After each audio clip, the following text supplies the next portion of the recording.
Hey guys, welcome back to the channel study portal में आप सभी लोगों का एक बार फिर से स्वागत है। तो दोस्तों, एग्जाम डीएसएसबी पीआरटी के हम कर रहे हैं यहाँ पर प्रीवियस ईयर पेपर। अब तक हम दो पेपर कर चुके हैं और दोनों ही हमने 6 अक्टूबर 2018 के हमने किए हैं। हम इससे पहले फर्स्ट शिफ्ट और थर्ड शिफ्ट का एग्जाम कंप्लीट कर चुके हैं।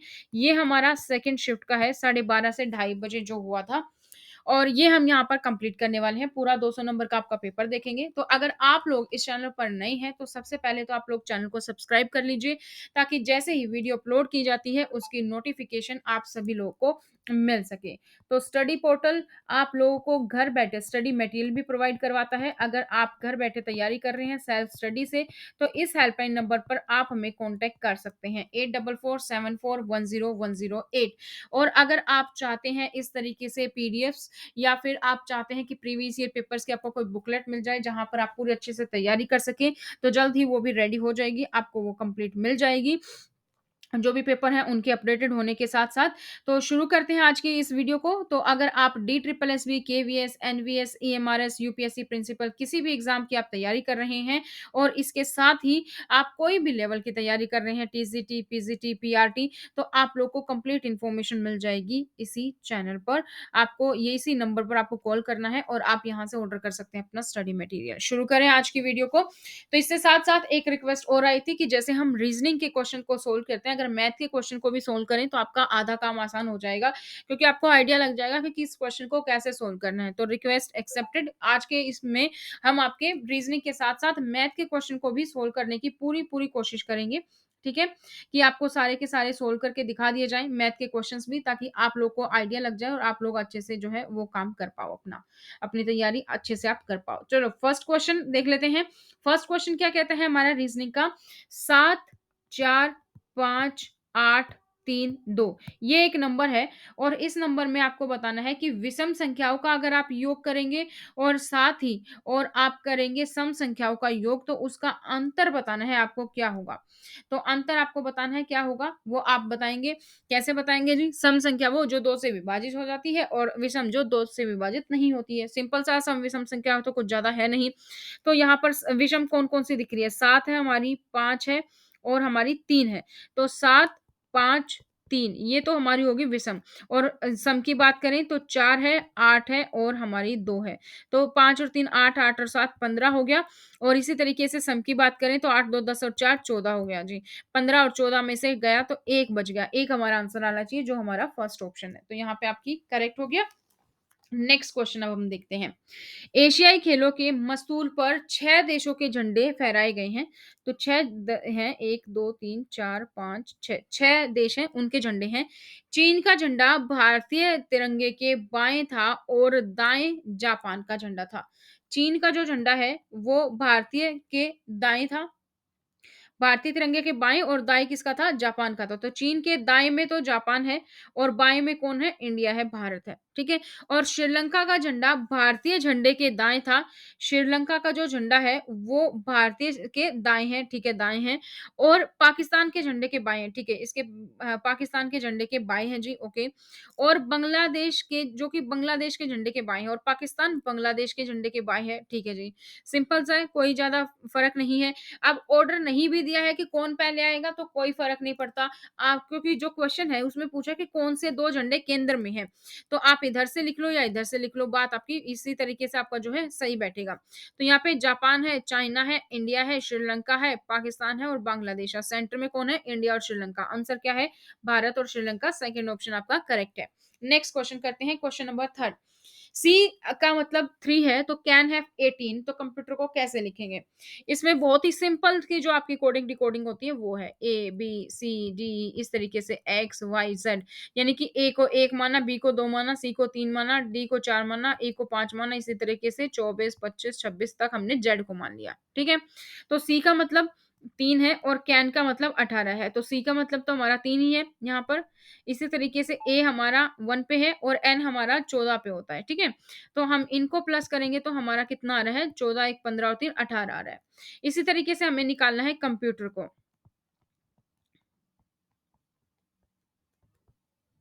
कंप्यूटर में सी हमारा होता है 3, ओ हमारा है 15 पे, एम हमारा है 13 पे, पी हमारा होता है 16 पे, 21 पे हमारा यू, 20 पे हमारा टी, 5 पे ई और 18 पे आर है हमारा। इन सब को आप जब प्लस करोगे तो आपका आंसर आ जाएगा 111, जो कि आपका ऑप्शन 1 है। ठीक है? बहुत ही सिंपल सा था। नेक्स्ट क्वेश्चन है, अंग्रेजी शब्दकोश में निम्नलिखित शब्दों में कौन सा शब्द तीसरे स्थान पर आएगा? डिक्शनरी से शब्द है। डिक्शनरी में जो शब्द लिखे जाते हैं वो कैसे लिखे जाते हैं? अल्फाबेट के अकॉर्डिंग, पहले ए आएंगे, फिर बी आएंगे, फिर सी आएंगे, फिर इस तरीके से हर एक अल्फाबेट आपको देखना होता है। ठीक है? तो यहाँ पे हम देखते हैं पहला अल्फाबेट हमारा हर जगह एच है, तो कोई दिक्कत नहीं है, पहले से तो हम गैस नहीं कर पाएंगे। सेकंड अल्फाबेट ले लेते हैं जी, वो भी हर जगह ओ है। ठीक है? उससे भी नहीं गैस कर पाएंगे, तो थर्ड वर्ड देखते हैं। थर्ड में हमारा है आर, एल और बी। आर, एल और बी हमारा पहले कौन सा आता है? पहले आता है बी, तो हमारा पहला जो वर्ड होना चाहिए वो बी वाला होगा। उसके बाद हमारा आता है एल, फिर हमारा एल वाला और फिर हमारा आर वाला। इस तरीके से हमारे वर्ड होंगे। ठीक है? ये होने चाहिए। अब पहले बी वाले को कंप्लीट कर लेते हैं। बी में अगला वर्ड भी बी है, ठीक है जी, बी के बाद बी है, फिर एक एल है और एक वाई है, तो एल वाला पहले आएगा और उसके बाद कौन-सा आएगा? वाई वाला आएगा। तो होबल पहले आएगा, उसके बाद हमारा आएगा हॉबी वर्ड, ठीक है? ये सेकंड पे आ गया। ओके, हमें निकालना है कौन-सा शब्द तीसरे पे आएगा। तीसरे पे हमारा एल वाला है। वैसे हम यहाँ पे नाम माता-पच्ची करते और क्वेश्चन पढ़ लेते कि तीसरे स्थान पर है, तो हम सीधा बता देते एल वाला आएगा, जो कि हमारा कौन-सा है? हॉलिडे है, ठीक है? और उसके बाद हमारा हॉर्स आएगा। नेक्स्ट क्वेश्चन देखते हैं। क्वेश्चन नंबर 5, एथलेटिक्स का संबंध स्टेडियम से है, उसी तरीके से स्केटिंग का संबंध किससे है? तो जिस प्रकार से एथलेटिक का संबंध स्टेडियम से है, स्केटिंग का किससे होता है? रिंक होती है, ठीक है? स्केटिंग जहाँ पे करते हैं उसको हम रिंक बोलते हैं, तो रिंक वाला सेकंड ऑप्शन यहाँ पर करेक्ट है। नेक्स्ट, आपको एक पर्सन और दो कथन दिए गए हैं, एक और दो। आपको यह सुनिश्चित करना है कि कथनों में दिया गया डेटा प्रश्न का उत्तर देने के लिए पर्याप्त है कि नहीं। ठीक है? तो कंपनी की कुल बिक्री कितनी थी? कंपनी की कुल बिक्री कितनी थी, ये आपको निकालना है और दो स्टेटमेंट दी हुई हैं। दो स्टेटमेंट्स में से अपनी पहली स्टेटमेंट कहती है कि कंपनी ने उत्पाद ए की 10,000 इकाइयों को प्रति इकाई लागत 34 पर बिक्री की। कुल बिक्री आपको निकालनी है, तो कंपनी की उत्पाद ए की इकाई की 10,000 इकाइयों की प्रति लागत ₹34 पर बिक्री की है। तो यहाँ से आपकी निकल जाएगी, एक की लागत इतनी है तो इसको मल्टीप्लाई कर देंगे, बाकी की निकल जाएगी। ठीक है जी। दूसरी यहाँ से तो आप बता पा रहे हैं, लेकिन हमें क्या पता वो कोई और भी प्रॉफिट कमाते हो, कहीं और से भी कुछ करते हो। तो सेकंड स्टेटमेंट क्या कहते हैं? कंपनी की कोई अन्य उत्पाद लाइन नहीं है, कोई और प्रोडक्ट नहीं करती है। तो मतलब नहीं करती है, तो जो भी पैसा कमाती है वो इतनी ही है, जो इसकी कुल बिक्री है वो बस इतनी ही है। तो हम ए और 2 को मिला दें तो हमारा सेंटेंस कंप्लीट हो रहा है, हमारे डाटा मिल जा रहा है कि ए की कुल कितनी बिक्री थी। तो पर्सन का उत्तर देने के लिए ए और 2, जो कथन 1 और 2 है, दोनों को मिलाएँगे तभी हमें आंसर मिलेगा। तो ए ऑप्शन आपका यहाँ पर करेक्ट है जी। नेक्स्ट क्वेश्चन, काव्या का मुँह दक्षिण की ओर है। काव्या का मुँह दक्षिण की ओर है। अब तक आपको डायरेक्शंस तो याद हो जानी चाहिए, अगर आपको नहीं पता है। यहाँ है अपना नॉर्थ, यहाँ है अपना साउथ, यहाँ है अपना ईस्ट और यहाँ है अपना वेस्ट। काव्या का मुँह दक्षिण की ओर है, ठीक है? यहाँ पे मान लेते हैं काव्या है जी, काव्या का मुँह दक्षिण की ओर है, ठीक है? अब वह घड़ी की विपरीत दिशा में 140 घूमती है। घड़ी की विपरीत दिशा में, घड़ी की सुई कैसे चलती है? इस तरीके से, ठीक है? लेकिन इसका मुँह यहाँ है, तो वो विपरीत दिशा में घूमती है 140। घड़ी ऐसे चलती है, लेकिन वो कैसे घूमेगी? ऐसे घूमेगी, तो 140। अगर वो यहाँ पर है, उसका मुँह यहाँ पर है, तो अगर मैं यहाँ वाली लाइन करूँगी तो ये हमारा कितना हो जाएगा? ये वाली लाइन अगर हम ऐसे कर दें तो 180 होगा, लेकिन वो कितना घूमती है? 140। तो लगभग-लगभग यहाँ घूम लेती है, 140 पे, ठीक है? अब वह फिर घड़ी की दिशा में 175 घूमती है। अब वो घड़ी की दिशा में घूमेगी, यानी कि जो उसकी ओरिजिनल डायरेक्शन है। तो घड़ी की दिशा में घूमने के लिए उसको कितना चाहिए? अगर मैं इस लाइन को फिर से करूँ तो ये हमारा 180 है, ये वाली लाइन, लेकिन वो 175 घूमती है, तो हम मान लेते हैं यहाँ तक घूमती है, जो बिल्कुल करीब-करीब घूमती है, 175 डिग्री, ठीक है? तो 140 तो अपना ये हो गया और यहाँ पे 35 डिग्री वो और घूम गई। ठीक है? अब काव्या का मुँह किस दिशा में है? बस सिंपल सा क्वेश्चन है, ये आपको बताना है। तो काव्या का मुँह किस दिशा में है? काव्या पहले इधर थी, इस पॉइंट पे, अब वो इधर है और इधर कौन-सी हमारी डायरेक्शन? ये हमारी साउथ है, ये हमारी वेस्ट है, तो ये हमारी कौन-सी होगी? साउथ वेस्ट होगी, यानी कि दक्षिण-पश्चिम, और थर्ड ऑप्शन हमारा यहाँ पर करेक्ट है। नेक्स्ट क्वेश्चन, बी का पुत्र ए है, बी का पुत्र ए है, बी है उसका पुत्र है ए। मैं मेल को ऐसे ही डिनोट करती हूँ, ये मेल है और ये मेरा फीमेल है, ठीक है? तो बी का पुत्र ए है। बी और सी एक दूसरे की बहनें हैं, ठीक है? बी और सी एक दूसरे की बहनें हैं। ये मैं हमेशा यूज़ करती हूँ सिबलिंग्स के लिए, यानी कि भाई-बहन के लिए, और अगर मैरिड हस्बैंड वाइफ तो हम डबल एरो से मैं डिनोट करती हूँ, ठीक है? तो उस तरीके से आप अपने अकॉर्डिंग डिनोट कर सकते हैं। बी और सी बहनें हैं, सी की माँ डी है, सी की माँ डी है, ठीक है? सी की माँ जो है वो डी है। ये दोनों बहनें हैं, ठीक है? और सी की माँ डी है, तो यानी कि फीमेल है ये। और डी का पुत्र ई है। डी का पुत्र कौन है? ई है। अब डी का पुत्र भी है जी, डी का पुत्र होगा तो इनका क्या होगा? भाई होगा। यहाँ पे हमने लिख लिया, ठीक है? डी का पुत्र, सॉरी, डी का पुत्र ई है। डी का पुत्र कौन है? ई है, ठीक है जी। तब निम्नलिखित कथनों में से कौन-सा गलत है, ये आपको यहाँ पर बताना है। तो ये अपनी स्टेटमेंट आ गई है। अब आपको बताना है बी और ई बहनें हैं, बी और ई बहनें हैं? नहीं। क्यों नहीं है? क्योंकि बी, ई तो भाई है, तो बी और ई बहनें नहीं हैं, बहन-भाई हैं। पहला स्टेटमेंट गलत है। ए का मामा ई है, ए का मामा ई है। हाँ, बिल्कुल, क्योंकि ये इसकी लड़की है और ये इसका भाई है, तो माँ का भाई कौन हुआ? मामा। तो ये इन दोनों का स्टेटमेंट बिल्कुल सही है कि ये मामा है, बाकी आप देख लेना वो गलत दिए हुए हैं, तो हमारा सही स्टेटमेंट जो है वो सेकंड वाला है। नेक्स्ट, निम्नलिखित श्रृंखला में छूटी हुई संख्या का आपको पता लगाना है कि कौन सी संख्या है यहाँ पर। थोड़ा सा जो हमने पहले वाले दो पेपरों में किए वो बहुत ही इजी थे, क्योंकि थोड़ा सा कम डिफरेंस दिखाई दे रहा था। यहाँ पे हमें डिफरेंस थोड़ा सा ज्यादा लग रहा है, तो हम प्लस वाला देखें, मल्टीप्लीकेशन वाला देखें, या फिर हमें स्क्वायर क्यूब इस तरीके से करके देखना पड़ेगा, ठीक है? तो यहाँ पे अगर आप देखें तो आपको एक चीज थोड़ी सी नजर आ रही होगी कि अगर मैं कहूँ एक और फिर आगे 8 और फिर मैं कहूँ 27 और फिर मैं कहूँ 64, ये आपको क्या लग रहे हैं सारे? 1 का क्यूब है, 2 का क्यूब है, 3 का क्यूब है, 4 का क्यूब है, इसी तरीके से 5 का क्यूब 125 होना चाहिए, लेकिन वहाँ 124 है। तो सिंपल सी स्टेटमेंट आपको क्या दिखाई दे रही है? जो भी वर्ड है उसका क्यूब करो और -1 कर दो। ठीक है? यहाँ पे मैंने 1 का क्यूब किया, -1 कर दिया, तो 0 हो गया। 7 है, 2 का क्यूब करके -1 कर दिया, तो 7 अगली टर्म। 3 का क्यूब करके -1 कर दिया, तो 26 है। 4 का क्यूब करके -1 कर दिया, तो हमारा 63 है। 5 का क्यूब करके -1 कर दिया, तो हमारा 124 है। इसी तरीके से 6 का क्यूब होता है 216, 1 माइनस कर दिया, तो 215 है। अगला में क्या होगा? 7 का क्यूब -1, 7 का क्यूब क्या होता है जी? 343 होता है। उसमें से 1 हमने माइनस कर दिया, तो 342 हमारा आंसर आ गया, जो कि हमारा सेकंड ऑप्शन है। ठीक है? Got it? नेक्स्ट क्वेश्चन, निम्नलिखित जानकारी को सावधानी पूर्वक पढ़ें और नीचे दिए गए प्रश्न का उत्तर दें। रूबा बीना से अपेक्षाकृत छोटी है, लेकिन किरूबा से अधिक लंबी है। ठीक है? अगर हम बात करें तो रूबा जो है वो बीना से छोटी है। रूबा छोटी है बीना से, यानी कि बीना बड़ी है, लेकिन किरूबा से अधिक लंबी है। लेकिन ये लंबी है रूबा किरूबा से। ठीक है जी? किरूबा छोटी है, रूबा लंबी है। हो गया, तीनों सेंटेंस हमने लिख दिया एक ही में। अब नीमा किरूबा से छोटी है। जो नीमा है वो किरूबा से छोटी है। ओके, किरूबा से छोटी है नीमा। ओके, और जयश्री नीमा से लंबी है। जो जयश्री है वो लंबी है। ठीक है, जयश्री है कोई, वो नीमा से लंबी है। ओके जी। बीना जयश्री से लंबी है। बीना जयश्री से लंबी है, ठीक है। बीना जो है वो जयश्री से लंबी है, एनी व्हिच वेज वो वैसे भी लंबी है यहाँ पे, ठीक है। अब आपको बताना है उनमें से सबसे छोटी कौन-सी है। सबसे छोटी कौन-सी है? हमारा स्टेटमेंट पूरा यहाँ पर है, दिखाई दे रहा है? सभी बड़े हैं, ये चारों के चारों, बस नीमा ही सबसे छोटी है। तो यहाँ पे बहुत ही आसान तरीके से दिखाई दे रहा है, तो फर्स्ट ऑप्शन हमारा यहाँ पे करेक्ट है। नेक्स्ट क्वेश्चन, आपको सही विकल्प को चुनना है, जो पूरा करे उसको आपको श्रृंखला में आंसर आपको बताना है। यहाँ पर क्या है?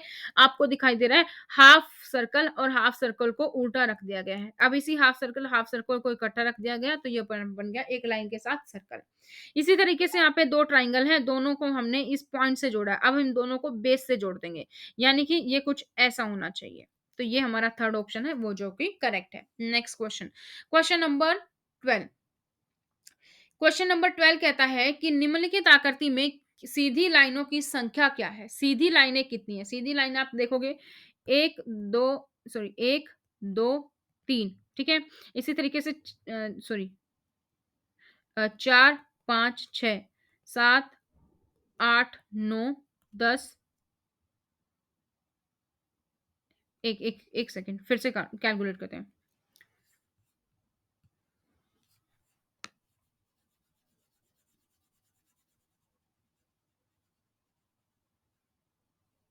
सीधी लाइनों की संख्या हमें बतानी है।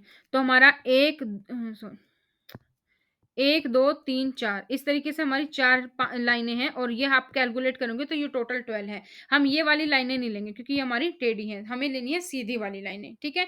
तो हमारी टोटल कितनी है? 12 है। फर्स्ट ऑप्शन आपका यहाँ पर करेक्ट है। नेक्स्ट क्वेश्चन, एक बार फिर से ब्लड रिलेशन का आ गया, ऊपर भी हमने एक ब्लड रिलेशन का सोल्व किया। तो विजय राजू का भाई है, ठीक है? विजय जो है ये भाई है राजू का, ठीक है जी? शॉर्टकट लिख लेते हैं।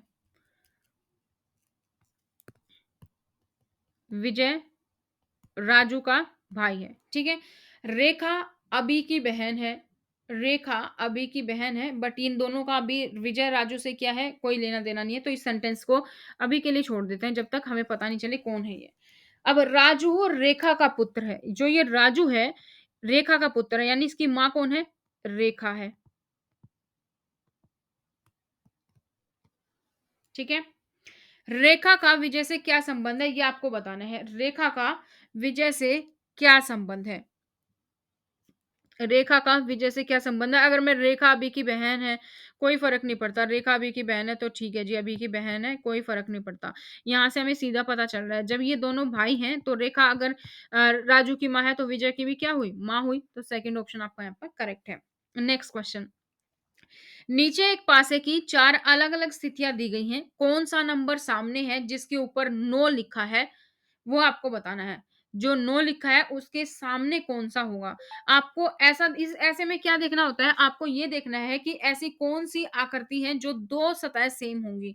तो यहाँ पर अगर हम ध्यान से देखेंगे, यहाँ पर 2 है, यहाँ पर भी 2 है, 4 यहाँ पर है, 4 यहाँ पर है। तो यहाँ पे अगर 9 है तो नीचे की साइड कौन-सा है? 7 है। ऑप्शन ए हमारा जो है वो यहाँ पर करेक्ट आंसर है। अब नेक्स्ट क्वेश्चन, क्वेश्चन नंबर 15 पे हम आ चुके हैं। क्वेश्चन नंबर 15 क्या कहता है? क्वेश्चन नंबर 15 कहता है कि यदि L जोड़ने का प्रतीक, M घटाने का प्रतीक, N गुणन का प्रतीक, तब आपको एक जो है इक्वेशन है वो आपको सोल्व करनी है। तो L का मतलब क्या है? प्लस, एल का मतलब है प्लस, एम का मतलब है माइनस और एन का मतलब है गुणा। सेंटेंस दिया हुआ है जो हमारी इक्वेशन है 10 एन, एन का मतलब मल्टीप्लिकेशन 5, एल, एल का मतलब प्लस, ठीक है?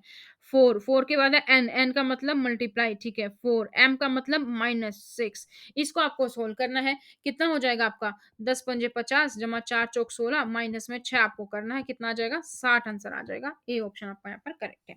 Next question, question number 16। Question number 16 क्या कहता है कि ट्रेन में यात्रा करने के दौरान आप गौर करते हैं कि आपकी पीछे की कोच से एक महिला ट्रेन की सीढ़ी से गिर जाती है। तो आपका बेहतर तर्क संगत कार्यवाही क्या होनी चाहिए? कि गिरती महिला की मदद के लिए ट्रेन से कूदना या फिर अलार्म चैन को खींचना? जो मतलब सही तर्क संगत जवाब है वो ये होगा कि आप अलार्म चैन को खींच दोगे जिससे कि ट्रेन रुक जाएगी और महिला की मदद की जा सके।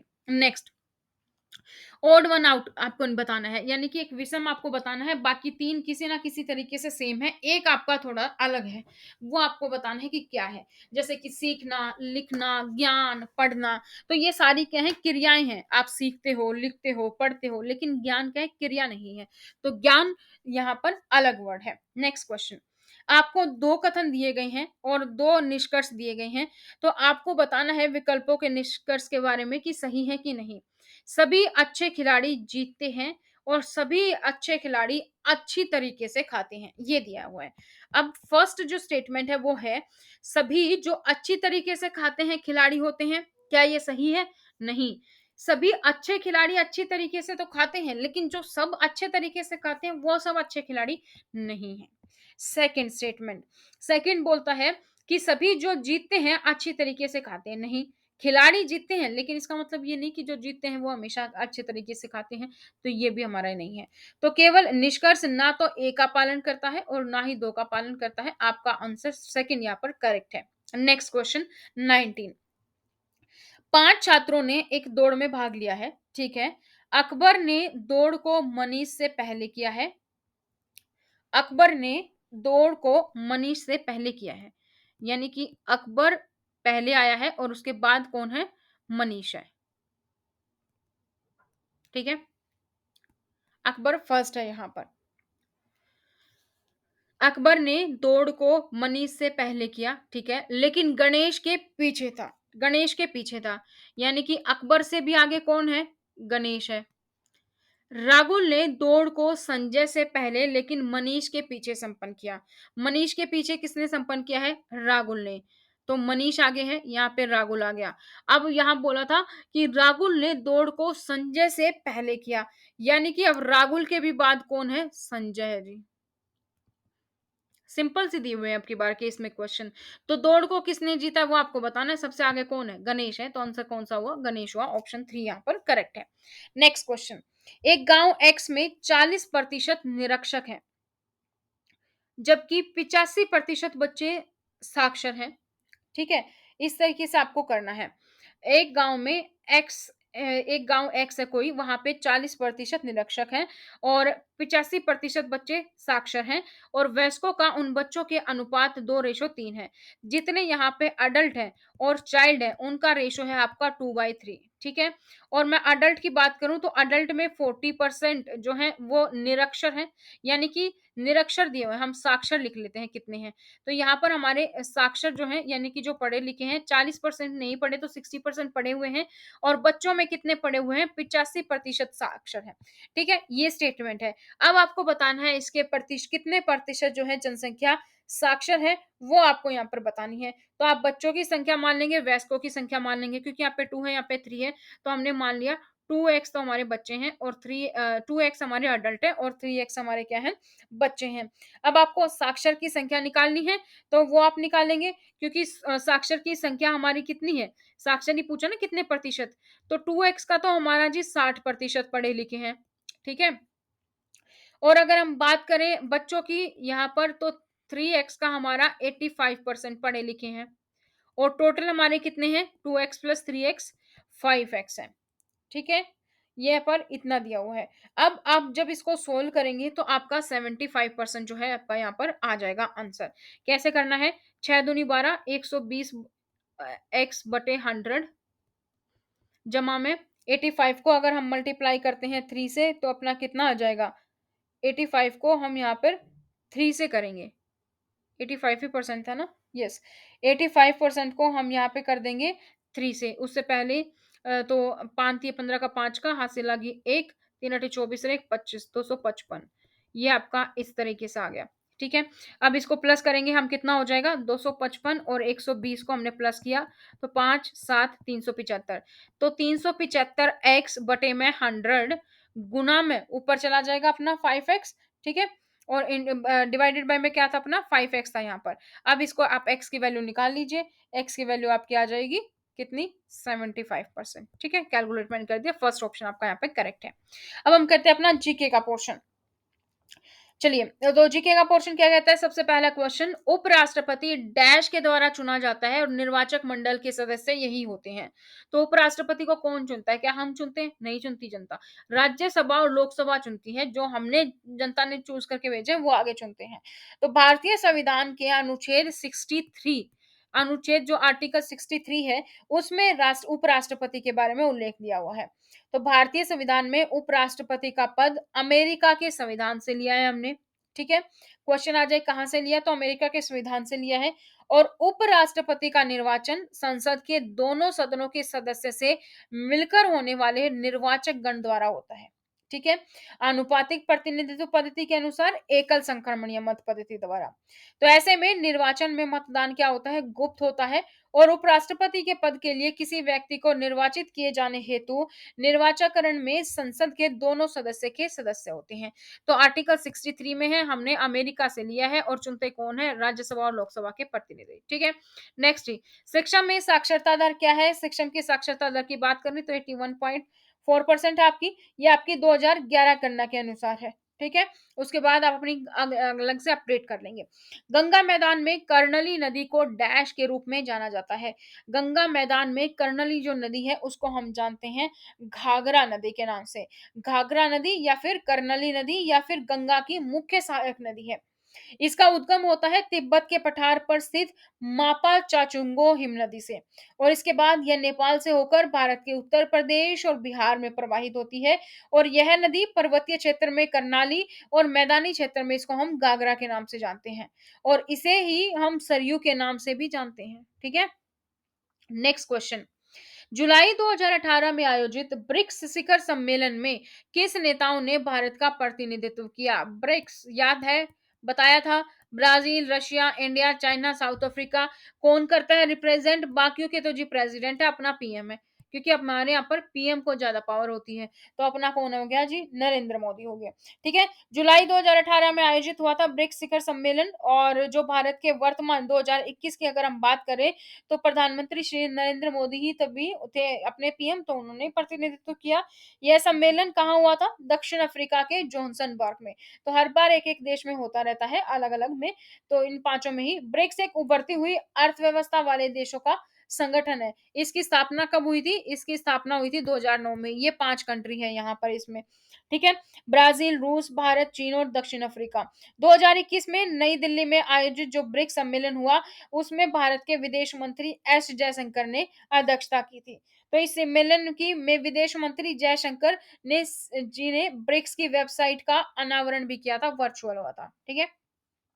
डैश एक कृत्रिम स्वीटनर है। स्वीटनर एक कृत्रिम आर्टिफिशियल स्वीट, वो आपको बतानी है। तो इसमें से आपका जो है वो एस्पार्टेम है।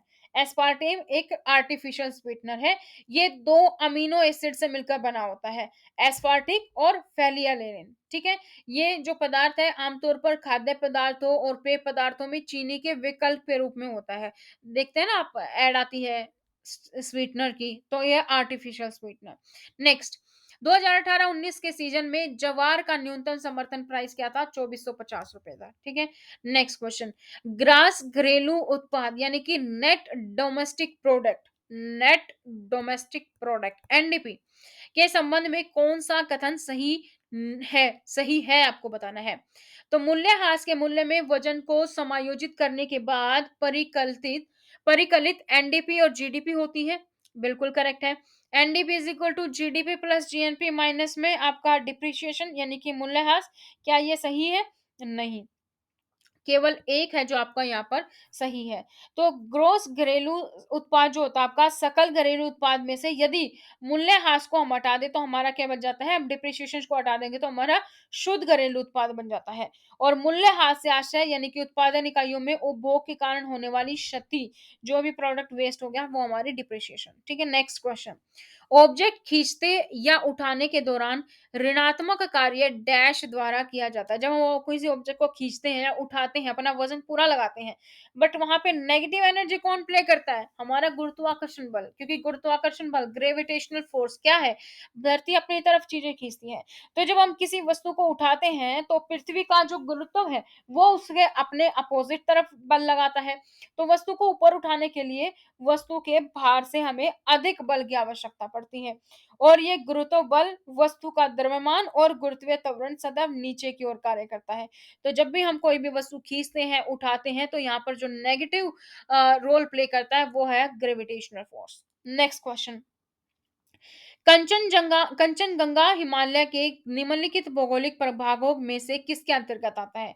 तो जो कंचनगंगा है हमारी वो कहाँ है? ग्रेटर हिमालय में। हिमालय पर्वत क्या है? एक नवीन मोड़दार वलित पर्वत है। तो इसमें अलग अलग हिस्से हैं। तो जो कंचनगंगा है वो भारत की सबसे सर्वोच्च चोटी है 8,598 मीटर की है ये, ठीक है? ये ग्रेटर हिमालय के भाग में आती है और इसकी अवस्थिति पूछी जाए कहाँ है, तो भारत के राज्य सिक्किम में है। नेक्स्ट है जी एनसीबीसी। एनसीबीसी की फुल फॉर्म क्या है? तो एनसीबीसी का फुल फॉर्म है national commission for backward classes. A option आपका यहाँ पर करेक्ट है। हिंदी में बोले तो राष्ट्रीय पिछड़ा वर्ग आयोग, ठीक है? इसे 102वां संविधान संशोधन अधिनियम हमने 2018 किया था, तो तब इसको संवैधानिक दर्जा प्राप्त किया गया था। इसका मुख्य कार्य होता है सामाजिक और शैक्षिक रूप से पिछड़े वर्गों के संरक्षण, कल्याण और विकास तथा उन्नति के संबंध में कार्य करना। नेक्स्ट क्वेश्चन 31, सॉरी 2011, तो 31 ही हो गया अपना। निम्नलिखित में से किसी उद्देश्य को स्थापित करने के लिए 74वां संशोधन डैश पारित किया गया था। 74वां संशोधन हमने पहले भी पढ़ा था, पहले भी अपने दो में से एक में आया था, कल ही वाले में नगर निगम और उसके लिए चुनाव करना, ये हमारा 74th अमेंडमेंट है।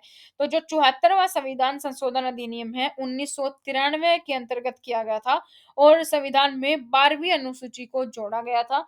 अनुसूची वाली वीडियो नहीं देखी है तो दोस्तों जाके देख लो, आपके फायदे के लिए ही है। 1 नंबर आपको मिल जाएगा अगर अनुसूची से आपका कोई भी क्वेश्चन आता है तो, और मुश्किल से आपको 20 मिनट लगनी है। तो जिसमें नगर पालिका, नगर निगम, नगर परिषदों से संबंधित सारे प्रावधान जोड़े गए थे, ठीक है? तो नगर पालिकाओं की 12वीं सूची है और उसमें वर्णित 18 विषयों पर विधि बनाने की शक्ति भी प्रदान की गई है। नेक्स्ट क्वेश्चन, नेक्स्ट क्वेश्चन क्या कहता है? नेक्स्ट क्वेश्चन अपना कहता है कि हिमा दास ने 20 एथलेटिक चैंपियनशिप के तहत दुनिया में महिलाओं के डैश स्वर्ण पदक जीते हैं। कितने स्वर्ण पदक जीते हैं? कौन सी में? 20 एथलेटिक चैंपियनशिप के तहत 400 मीटर में, ठीक है? 400 मीटर में था ये। नेक्स्ट क्वेश्चन, 19वीं शताब्दी में सामाजिक सुधार आंदोलन के प्रमुख संगठन तत्वबोधिनी सभा की स्थापना किसने की? तत्वबोधिनी सभा की स्थापना किसने की? तो 19वीं शताब्दी में जो सामाजिक सुधार आंदोलन के तहत ये हुई थी सभा, इसकी स्थापना की थी जी देवेंद्र नाथ टैगोर ने। कलकत्ता में हुई थी, 6 अक्टूबर 1839 में हुई थी। इस सभा का उद्देश्य क्या था? धार्मिक विषयों पर चिंतन करना, उपनिषेधों के सार का प्रसार करना। तो शुरुआत में इसका नाम क्या था? तवरंजनी सभा, और बाद में इसका नाम क्या हो गया अपना? वो आप देख सकते हैं यहाँ पर कौन सा सुधार था? तत्वबोधिनी सभा। तो देवेंद्र नाथ टैगोर ने इसकी स्थापना की थी और 1859 में इस सभा को जाके ब्रह्म समाज में मिला दिया गया था। किसे मिल्क मैन ऑफ इंडिया कहा जाता है? मिल्क मैन ऑफ इंडिया किसे कहा जाता है? तो मिल्क मैन ऑफ इंडिया के नाम से यानी कि श्वेत क्रांति के जनक के नाम से कौन मशहूर है? डॉक्टर वर्गीस कुरियन, ठीक है? डॉक्टर वर्गीस कुरियन ने, इन्होंने 60 के दशक में दूध की कमी से जूझ रहे भारत वर्ष को दुनिया का नंबर 1 दूध उत्पादक देश बना दिया था। इनकी शुरुआत हुई थी 1970 में और ये सबसे बड़ी दूध उत्पादक कंपनी अमूल की स्थापना भी इन्होंने की थी, डॉक्टर वर्गीस कुरियन ने। नेक्स्ट क्वेश्चन, मूल संविधान में डैश अनुच्छेद और डैश भाग शामिल हैं। संविधान में अपने कितने अनुच्छेद और कितनी अनुसूचियां हैं वो आपको बताना है, कितने भाग हैं। तो हम बात करें तो 395 अनुच्छेद हैं, 22 भाग हैं और 8 अनुसूचियां हैं, ठीक है? यहाँ पर हम बात करें तो यहाँ पे आपका आना चाहिए अनुसूचियां, भाग नहीं आना चाहिए, क्योंककि भाग हमारे कितने हैं? 22 हैं। तो वर्तमान समय में भारतीय संविधान में अगर हम बात करें अभी की, क्योंकि ये 2018 का पेपर है, तो अभी की लगभग 465 अपने हैं अनुच्छेद, अनुच्छेद 22 भाग अपने और 12 अनुसूचियां हैं, ठीक है? तो इस टाइम पे ये हाल अपना। संविधान की निर्माण करने वाली संविधान सभा का गठन कब हुआ था? 1946 में। नेक्स्ट क्वेश्चन कहता है अक्षय वेंकटेश निम्नलिखित में से किस क्षेत्र से संबंधित है? अक्षय वेंकटेश किस से संबंधित है? तो अक्षय वेंकटेश जो है वो अपने गणित से संबंधित है, मैथ से संबंधित है। सेकंड ऑप्शन करेक्ट है। इनको 2018 में फील्ड मेडल के सम्मान से सम्मानित किया गया था और इसीलिए ये क्वेश्चन यहाँ पर है, क्योंकि उस टाइम करंट का क्वेश्चन था। फील्ड मेडल को गणित का नोबल माना जाता है। तो यह पुरस्कार जीतने वाले ये दूसरे व्यक्ति हैं। उससे पहले 2014 में मंजुल भार्गव भी इसको जीत चुके हैं। नेक्स्ट, तुगलक की शासक अवधि कब से कब तक थी? तुगलक वंश कब से कब तक चला? 1320 से लेकर 1414। सेकंड ऑप्शन आपका यहाँ पर करेक्ट है। ठीक है? इसकी स्थापना गयासुद्दीन तुगलक यानी कि इसको गाजी मलिक भी कहते हैं। इन्होंने नसरुद्दीन खुसरो शाह की हत्या करके नया वंश बनाया था। दिल्ली सल्तनत के काल में तुगलक वंश ने सर्वाधिक समय 94 वर्ष तक शासन किया था और इस वंश के कुल 8 शासक हुए थे। ठीक है? गुलाम वंश, मुगल वंश आपका ठीक है? ये सारी चीज़ें आपकी चैनल पर अपलोडेड हैं।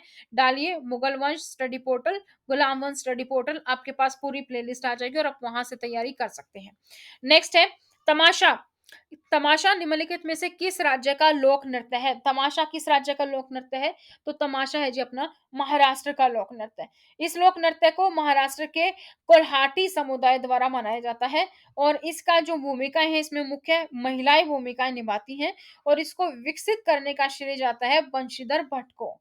ठीक है? अलग-अलग राज्यों के क्या लोक नृत्य हैं वो भी आपको देख लेना है। जैसे बिहार में कजरी होता है, जाट जातिन होता है, महाराष्ट्र में और भी है लवणी, नकटा, कोली, ठीक है? करोची, इस तरीके से उत्तर प्रदेश की बात करें तो नौटंकी, रासलीला, कजरी और झारखंड में आपका सरहुल, छऊ, विदेशिया, सोराई, डांगा, कर्मा। तो ये आपको पता होना चाहिए कि कौन-कौन से राज्य के कौन-कौन से लोक नृत्य हैं।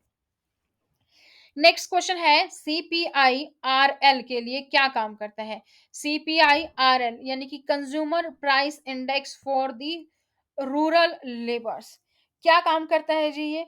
इसकी जो फुल फॉर्म है वो यहाँ पर दी गई है। लेकिन उपभोक्ता मूल्य सूचकांक यानी कि कंज्यूमर प्राइस इंडेक्स उपभोक्ता द्वारा खरीदे गए सामान और सेवाओं के औसत मूल्य को मापने वाला एक क्या है इंडेक्स है। ठीक है? नेक्स्ट, निम्नलिखित में से कौन दक्षिण भारत के एक राजवंश नहीं थे? दक्षिण भारत के राजवंश कौन नहीं थे? वाकाटक भी थे, चालुक्य भी थे अपने और सातवाहन भी थे। हर्यंका नहीं थे। हर्यंका नहीं थे क्योंकि हर्यंक वंश कहाँ था? दक्षिण भारत का राजवंश नहीं था। हर्यक वंश की स्थापना हुई थी बिंबिसार ने 544 ईस्वी में की थी और इसकी राजधानी कौन सी थी? राजगृह। यह प्रथम भारतीय शासक था जिसने प्रशासनिक व्यवस्था पर बल दिया था। तो ये अपना साउथ का नहीं था। ये हो गया अपने जीके के भी 20 क्वेश्चन।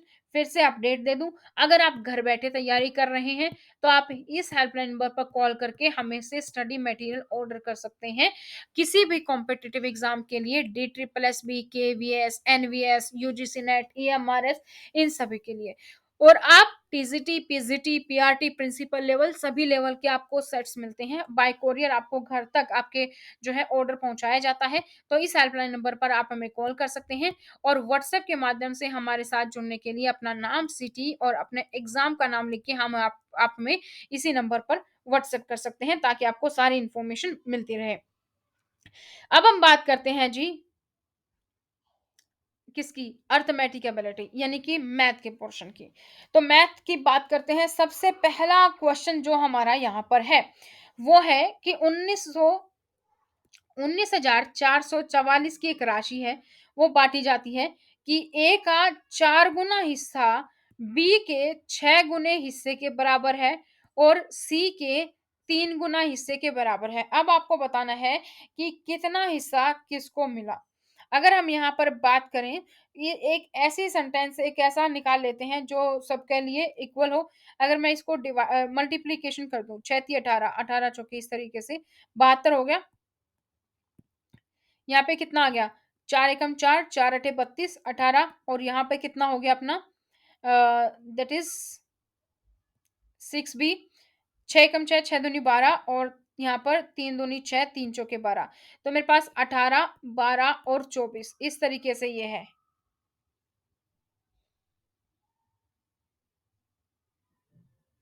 अब हमें निकालना है कि बी का हिस्सा कितना मिला है। अगर मैं इसको 12x डिवाइडेड बाय 72 इंटू में 1944 कर दिया, यहाँ पे हम कर देंगे तो हमारा कितना आ जाएगा? हमारा बी का हिस्सा आ जाएगा। आप इसको यहाँ पर कैलकुलेट कर लेंगे और कैलकुलेट करने के बाद आपका आंसर कितना आ जाएगा? 4320 आ जाएगा। ठीक है? 4320 आपका यहाँ पर आंसर आ जाएगा। Next question.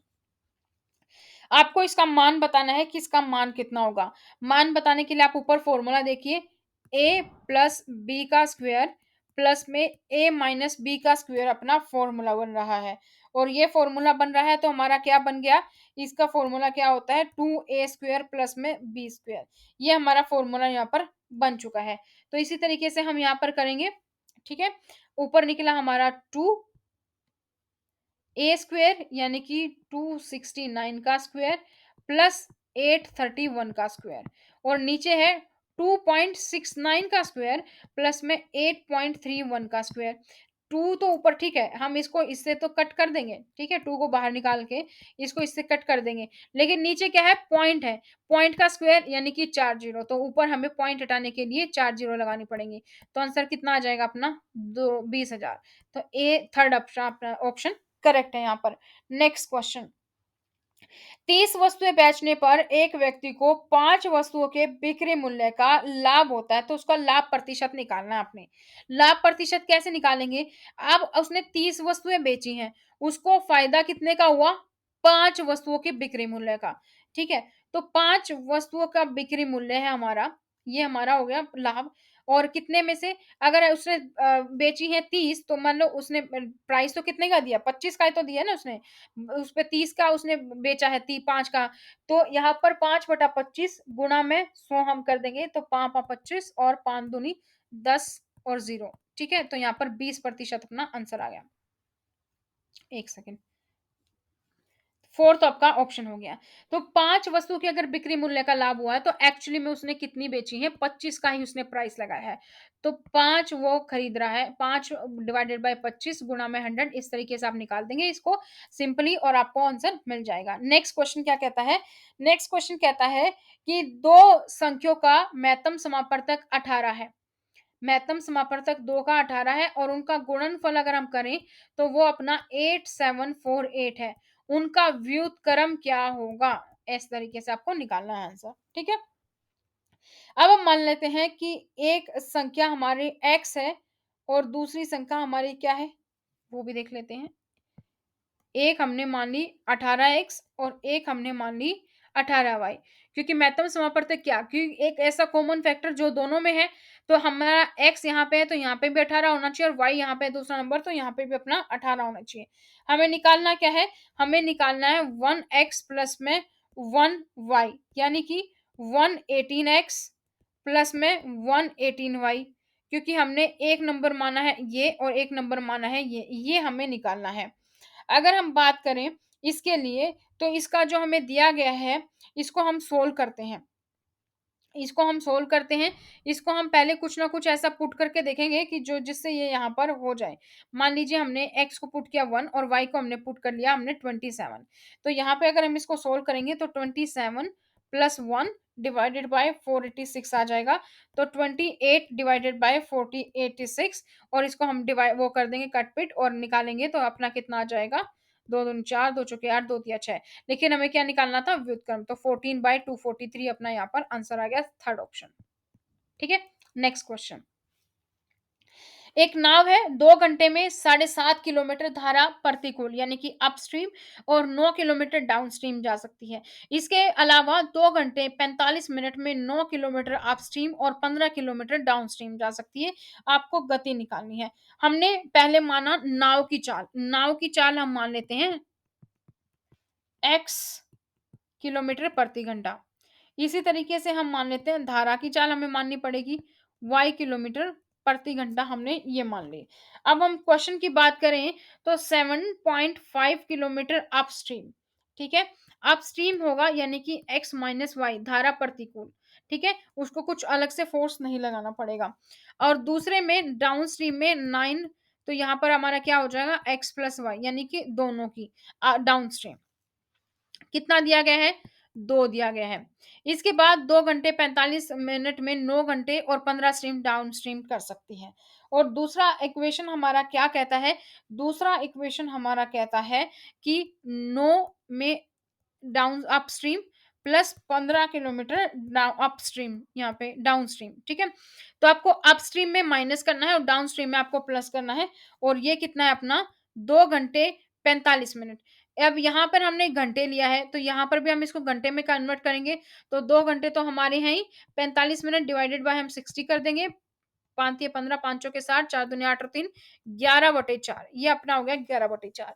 तो ये हो गया अपना। अब इसको आपको क्या करना है, कुछ नहीं करना है। अब आप इसको सोल्व कर दोगे तो यहाँ से तो आप होपफुली सोल्व कर लोगे और यहाँ से आपकी x और y की वैल्यू आ जाएगी। तो y की वैल्यू यहाँ पर हम बात करेंगे तो 3 आ जाएगी।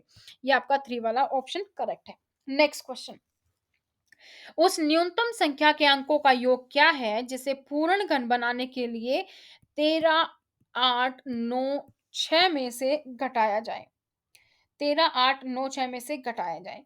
तो ऐसे क्वेश्चंस को हम कैसे करते हैं? ऐसे क्वेश्चंस को हम करते हैं कि ये किसके आस-पास पूर्ण घन है? ये जो आस-पास है वो आपका 24 के घन से बड़ा है और 25 के घन से छोटा है। ठीक है? 24 की घन की बात करें तो 13,824 होता है। 25 के घन की बात करूँ तो 15,625 होता है। ठीक है?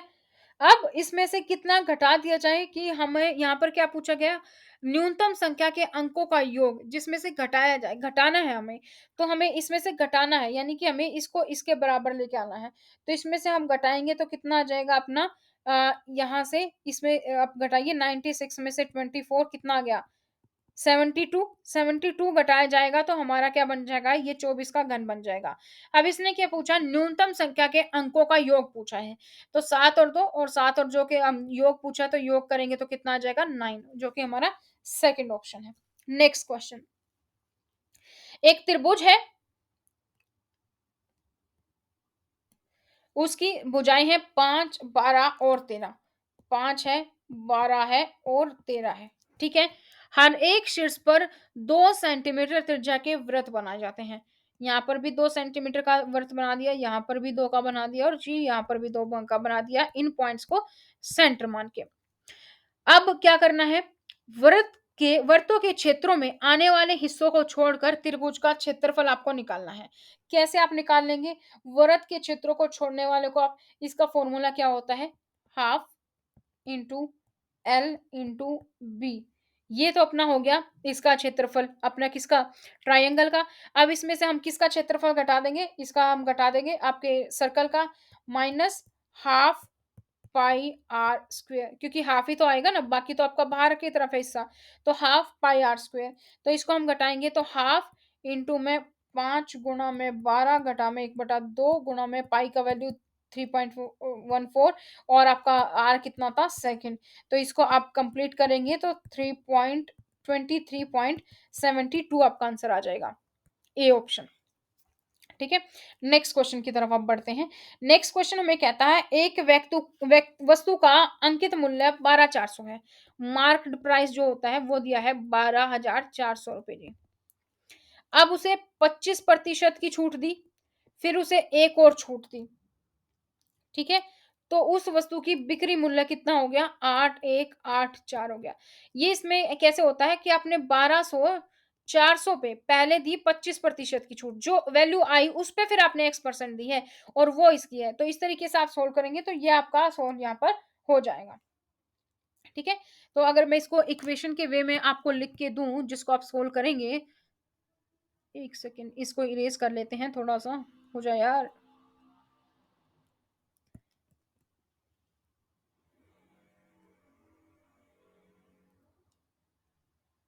ठीक है? यहाँ पर क्या है, हमारे पास 12,400 है। 12,400 पे हमने दिया 25% छूट। 25% छूट का मतलब क्या हुआ? 25% छूट का मतलब कि आपने 75% पे किया। ठीक है ना? इसका 75% पे किया। अब उस पे भी आपने दिया एक्स परसेंट, एक्स% छूट दिया, मतलब 100 में से हम इसको भी घटा देंगे। आपने इतना पे किया, जैसे कि हमने 25% था उसमें से 100 में से घटा दिया तो अपना 75 आ गया। ठीक इसी तरीके से, और ये इक्वल टू हमारा कितना है? 8184। अब इसको आप सोल्व कीजिएगा और आपको मिल जाएगा आंसर 12%, जो कि फोर्थ ऑप्शन है। नेक्स्ट क्वेश्चन, 0.4 बार प्लस 0.59 बार प्लस माइनस 0.423 बार। तो ये आपको बताना है कि इसका मान क्या है, किसके बराबर होगा। तो इसका मतलब क्या होता है? बार का मतलब कि बटे 9, यानी कि ऊपर वाला 0 पॉइंट, मैं अगर 4 की बार की बात करूं यानी कि 4/9, इसी तरीके से 5.59 बार की बात करें तो यानी कि 59 डिवाइडेड बाय 9, पॉइंट के बाद 2 अक्षर है तो यानी कि एक ज़ीरो लग जाएगी। इसी तरीके से 423 में 2 पे बार है, तो यहाँ पे हमारा कितना आ जाएगा 990, इस तरीके से आ जाएगा। ठीक है? क्योंकि बार हमारा 2-3 पे है। ठीक है? अब इसको आप सोल्व कर लेंगे। इसको जब आप सोल्व करेंगे तो इसको कंप्लीट आपका आ जाएगा 615 बाय में 990, और इसको अगर आप कन्वर्ट करेंगे तो 6 पॉइंट जो करीब-करीब पहुँचेगा वो आपका ये वाला पहुँचेगा, 0.621 बार। तो ये आपका करेक्ट आंसर है। नेक्स्ट क्वेश्चन, क्वेश्चन नंबर आपका 10 मैथ का। तो एक कार 60 किलोमीटर पर आवर की गति से 100 किलोमीटर की दूरी और 75 किलोमीटर पर आवर की गति से अगली 200 किलोमीटर की दूरी तय करती है। आपको औसत निकालना है। तो आपको औसत दूरी निकालने का फॉर्मूला पता होना चाहिए। स्पीड समय अगर स्पीड इज इक्वल टू क्या होता है, डिस्टेंस बाय में टाइम। हमें क्या निकालना है जी? हमें निकालनी है, हमें क्या दिया गया है कि 60 किलोमीटर प्रति घंटा की स्पीड से 100 किलोमीटर की दूरी और 75 किलोमीटर की गति की स्पीड से 200 किलोमीटर की दूरी तय करता है। हमें निकालनी है औसत। तो सबसे पहले हमारे पास क्या होना चाहिए जी? समय होना चाहिए, और समय का फ़ॉर्मूला क्या होगा यहाँ से हम निकालेंगे तो समय is equal to distance by में स्पीड। पहले में उसने कितना समय लिया? T1 हम इसको मान लेते हैं, तब इसकी डिस्टेंस थी 100 किलोमीटर और स्पीड थी 60 किलोमीटर पर आवर। यानी कि सिंपल सी बात करें तो 5/3 आ गया। इसी तरीके से हम T2 निकाल लेंगे, तो डिस्टेंस थी 200 और स्पीड थी 75। इसको अगर हम करें 15 से तो 8/3 आ गया। ठीक है? अब हमें औसत गति निकालनी है। स्पीड क्या होगी हमारी? डिस्टेंस बाय में टाइम। अब हमारे पास डिस्टेंस है, डिस्टेंस हमारी कितनी है? एक 100 थी जी और एक हमारी 200 थी, टोटल 300 थी। इसी तरीके से टाइम हमारा एक 5/3 है और एक 8/3 है। अब आप इसको सॉल्व कर लीजिएगा, आपको आंसर मिल जाएगा 69.2 वाला। ए ऑप्शन आपका यहाँ पर करेक्ट है। नेक्स्ट क्वेश्चन, 3/16 और 3/4 के मध्य समानुपात और तृतीय समानुपात के बीच क्या अंतर है, वो आपको बताना है। ठीक है?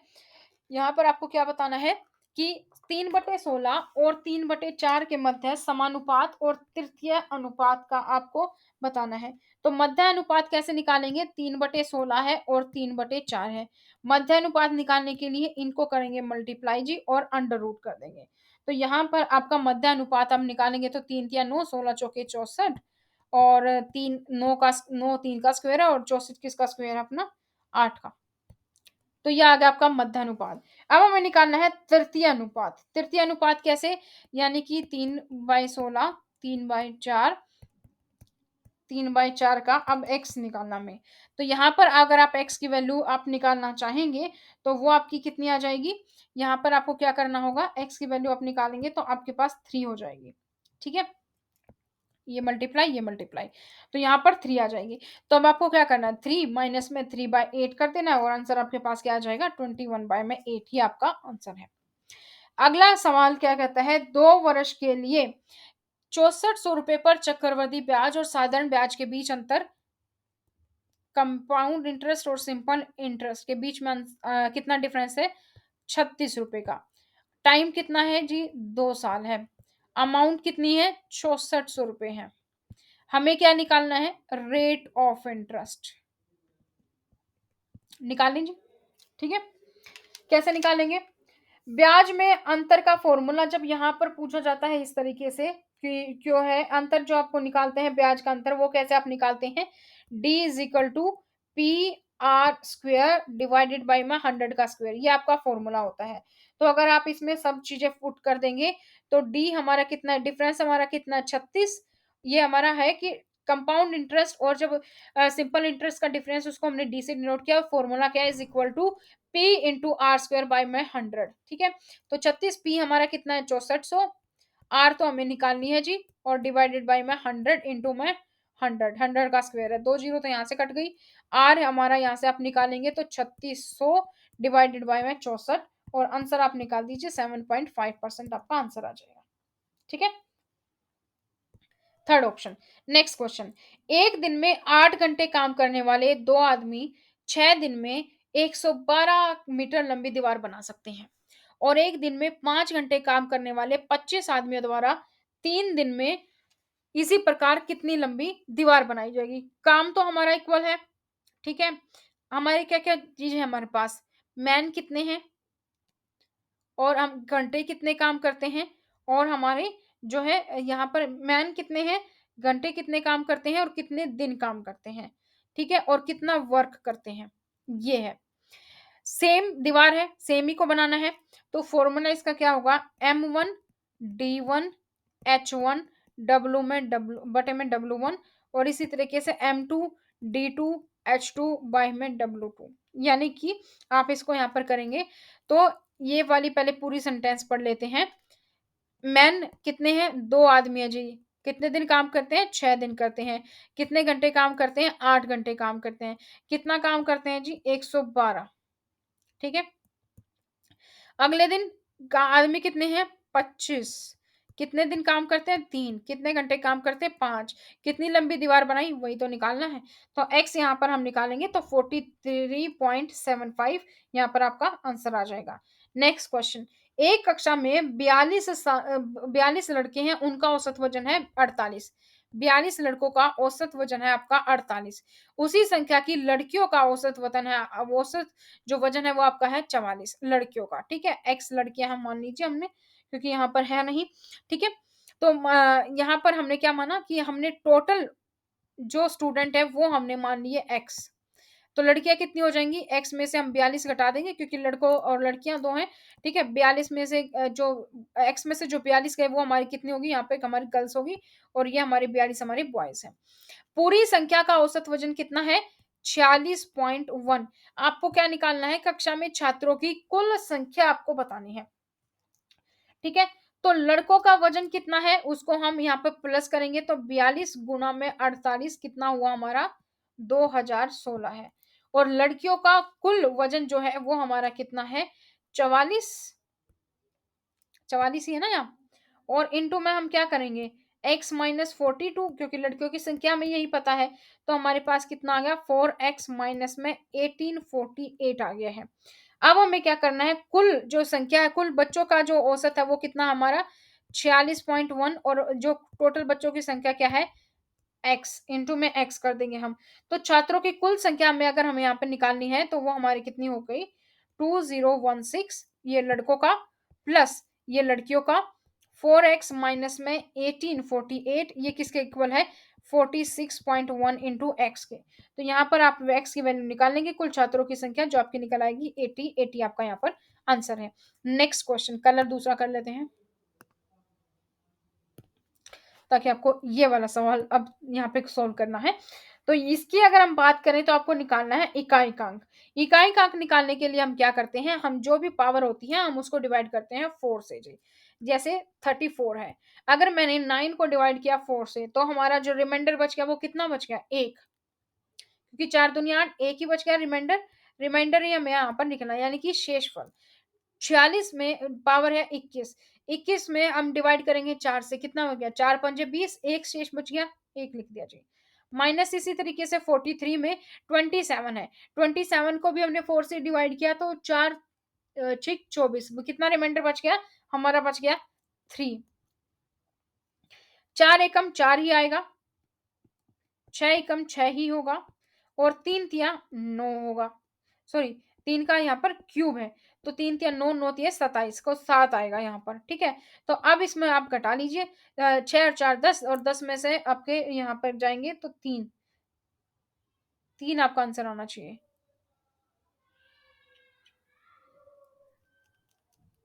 आपका आंसर शुड बी हियर 3 क्योंकि 3 तिया 9 और 9 तिया 27 7 यहाँ पर है आपका तो 6 और 4 10 10 में 7 गए यहाँ पर 3 आपका आंसर होना चाहिए। Next question A B C की कार्य दक्षता 4 5 6 अनुपात में है एक साथ मिलकर एक काम को 32 दिन में पूरा करते हैं और अकेले बी उस कार्य को कितने दिन में पूरा करेंगे ए बी सी की कार्य क्षमता कितनी है 4:5:6 है और एक साथ एक काम को मिलकर कितने दिन में पूरा करते हैं जी 32 दिन में पूरा करते हैं तो बी उस काम को कितने दिन में पूरा करेगा बी हमारा कहाँ है ये है जी 5 4 5 9 9 6 15 तो बी हमारा काम को करेगा 15 डिवाइडेड बाय में 5 5 3 15 96 डेज में थर्ड ऑप्शन आपका यहाँ पे करेक्ट है। नेक्स्ट क्वेश्चन, नेहा ने रीता को अपनी 25% रकम दी। नेहा ने रीता को जो दी है वो कितनी दी है? अपना 25% इनकम वो अपनी रीता के पास है। रीता ने जो ये इनकम मिली उसमें से 30% तो स्कूल की फीस भर दी, 45% रकम किताबों पे खर्च कर दी। उसके पास अब 1240 रुपए हैं। ये अब उसके पास कितने रुपए हैं? 1240। और जो 1240 रुपए हैं वो उसके कितने प्रतिशत है? उसने इसका 75% खर्च कर दिया है, अगर इसको आप प्लस करोगे तो। अब उसके पास 25% जो मनी थी उसका वो 1240 है। तो x की वैल्यू अगर हम निकालेंगे तो 1240 गुना में 100 डिवाइडेड बाय में 25, 25 चौका 100, और ये कितनी आ गई? 0 4 चौक 16, 4960। ये हमारे पास क्या आ गई? ये हमारे पास आ गई है मनी 4960 की। लेकिन हमें क्या निकालना है कि नेहा के पास कितनी रकम थी। तो नेहा के पास कितनी रकम थी? ये तो उसकी 25% ही था। अब x की वैल्यू आपको यहाँ पर निकालनी है, आप कैलकुलेट कीजिएगा कितनी आ जाएगी? 19,480 रुपए। नेक्स्ट, एक गोले की त्रिज्या 120% बढ़ा दी जाती है तो उसके सतह क्षेत्रफल में कितनी वृद्धि होगी? गोले की त्रिज्या r है, पृष्ठीय क्षेत्रफल कितना होता है? 4 पाई आर स्क्वायर। तो कितनी वृद्धि होगी त्रिज्या में वो आपको कैलकुलेट करेंगे, r प्लस में r इंटू में 120, क्योंकि 120% बढ़ा दी गई। तो हमारी त्रिज्या जो नई आ जाएगी वो कितनी आ जाएगी? 11 पाई 5। ठीक है, इसी तरीके से आप कैलकुलेट कीजिएगा, आपका आंसर आ जाएगा 406.825। नेक्स्ट, नेक्स्ट हमारा है, ये आपको दी गई है एक वर्ग तालिका और इसके बेसिस पर आपको क्वेश्चंस का आंसर देना है। ठीक है, छात्रों का माध्यांक आपको निकालना है। ये जो छात्र हैं इनका आपको क्या निकालना है जी? माध्यांक निकालना है। माध्यांक आप कैसे निकालेंगे? आप जो भी छात्रों की संख्या है आप वो करेंगे। पहले आप इसके लिए एक तालिका बना लेंगे कि हमारी जो छात्रों की संख्या है उसको हमने मान लिया इधर, ये एफ है हमारी वैल्यू, और हम इसमें कितना क्या डिफरेंस है वो आप कंप्लीट यहाँ पर इसको सोल्व कीजिएगा, और उसके बाद आप इसको निकाल देंगे 27.5 आ जाएगा। इसी तरीके से इसका आप निकालेंगे दूसरा क्वेश्चन अकॉर्डिंग टू चार्ट, तो वो भी आप देख लीजिएगा, एक 135 आपका यहाँ पर आ जाएगा। नेक्स्ट जो हमारा पोर्शन है वो है हमारा दोस्तों इंग्लिश का पोर्शन। इंग्लिश का पोर्शन हमारा क्या कहता है? सबसे पहला question, choose a suitable ending for this sentence. जो ये सेंटेंस दिया गया है इसकी आपको एंडिंग चूज करनी है। He prepared well for exam yet, उसने एग्जाम के लिए तो बड़े ही अच्छे से प्रिपेयर किया लेकिन फिर भी क्या हुआ? एग्जाम में फेल हो गया। तो इसके लिए आपको यहाँ पे देखने होंगे कि क्या आपने तरीका लगाना है, कौन सी ग्रामर आपकी ग्रामर यहाँ पर होनी चाहिए। ठीक है, तो यहाँ पर अगर आप देखेंगे तो यहाँ पर जो आपका है वो कौन सा है? यहाँ पर आपका सेंटेंस के अनुसार पास्ट टेंस आपको यहाँ पर दिखाई दे रहा है। उसने बहुत ही अच्छे से तैयारी की लेकिन फिर भी क्या हो गया? आपका फेल हो गया। तो he prepared well for the exam yet he failed in the exam. A first option आपका यहाँ पर करेक्ट है। नेक्स्ट क्वेश्चन देखते हैं, fill in the blank with the most appropriate option. आपको नेक्स्ट जो है कौन सा ऑप्शन आपको सही दिख रहा है उसके अकॉर्डिंग आपको करना है। यहाँ पर it is 7:30 dash by watch. तो इसमें आपको क्या होगा? कितने बजे दर्शाने के लिए साइंस में किया गया तो बाय आएगा। यहाँ पर क्या आएगा? By. It is past by 7 by my watch, मेरे वॉच के अकॉर्डिंग जो टाइम है उसने वो बताया है। Next, provide the appropriate synonym for underline word. Synonym अब आपको बताना है कि कौन सा है। जो अंडरलाइन वर्ड है वो हमारा क्या है? कोहेसिव दिया हुआ है। हमारा वर्ड क्या दिया हुआ है? कोहेसिव दिया हुआ है।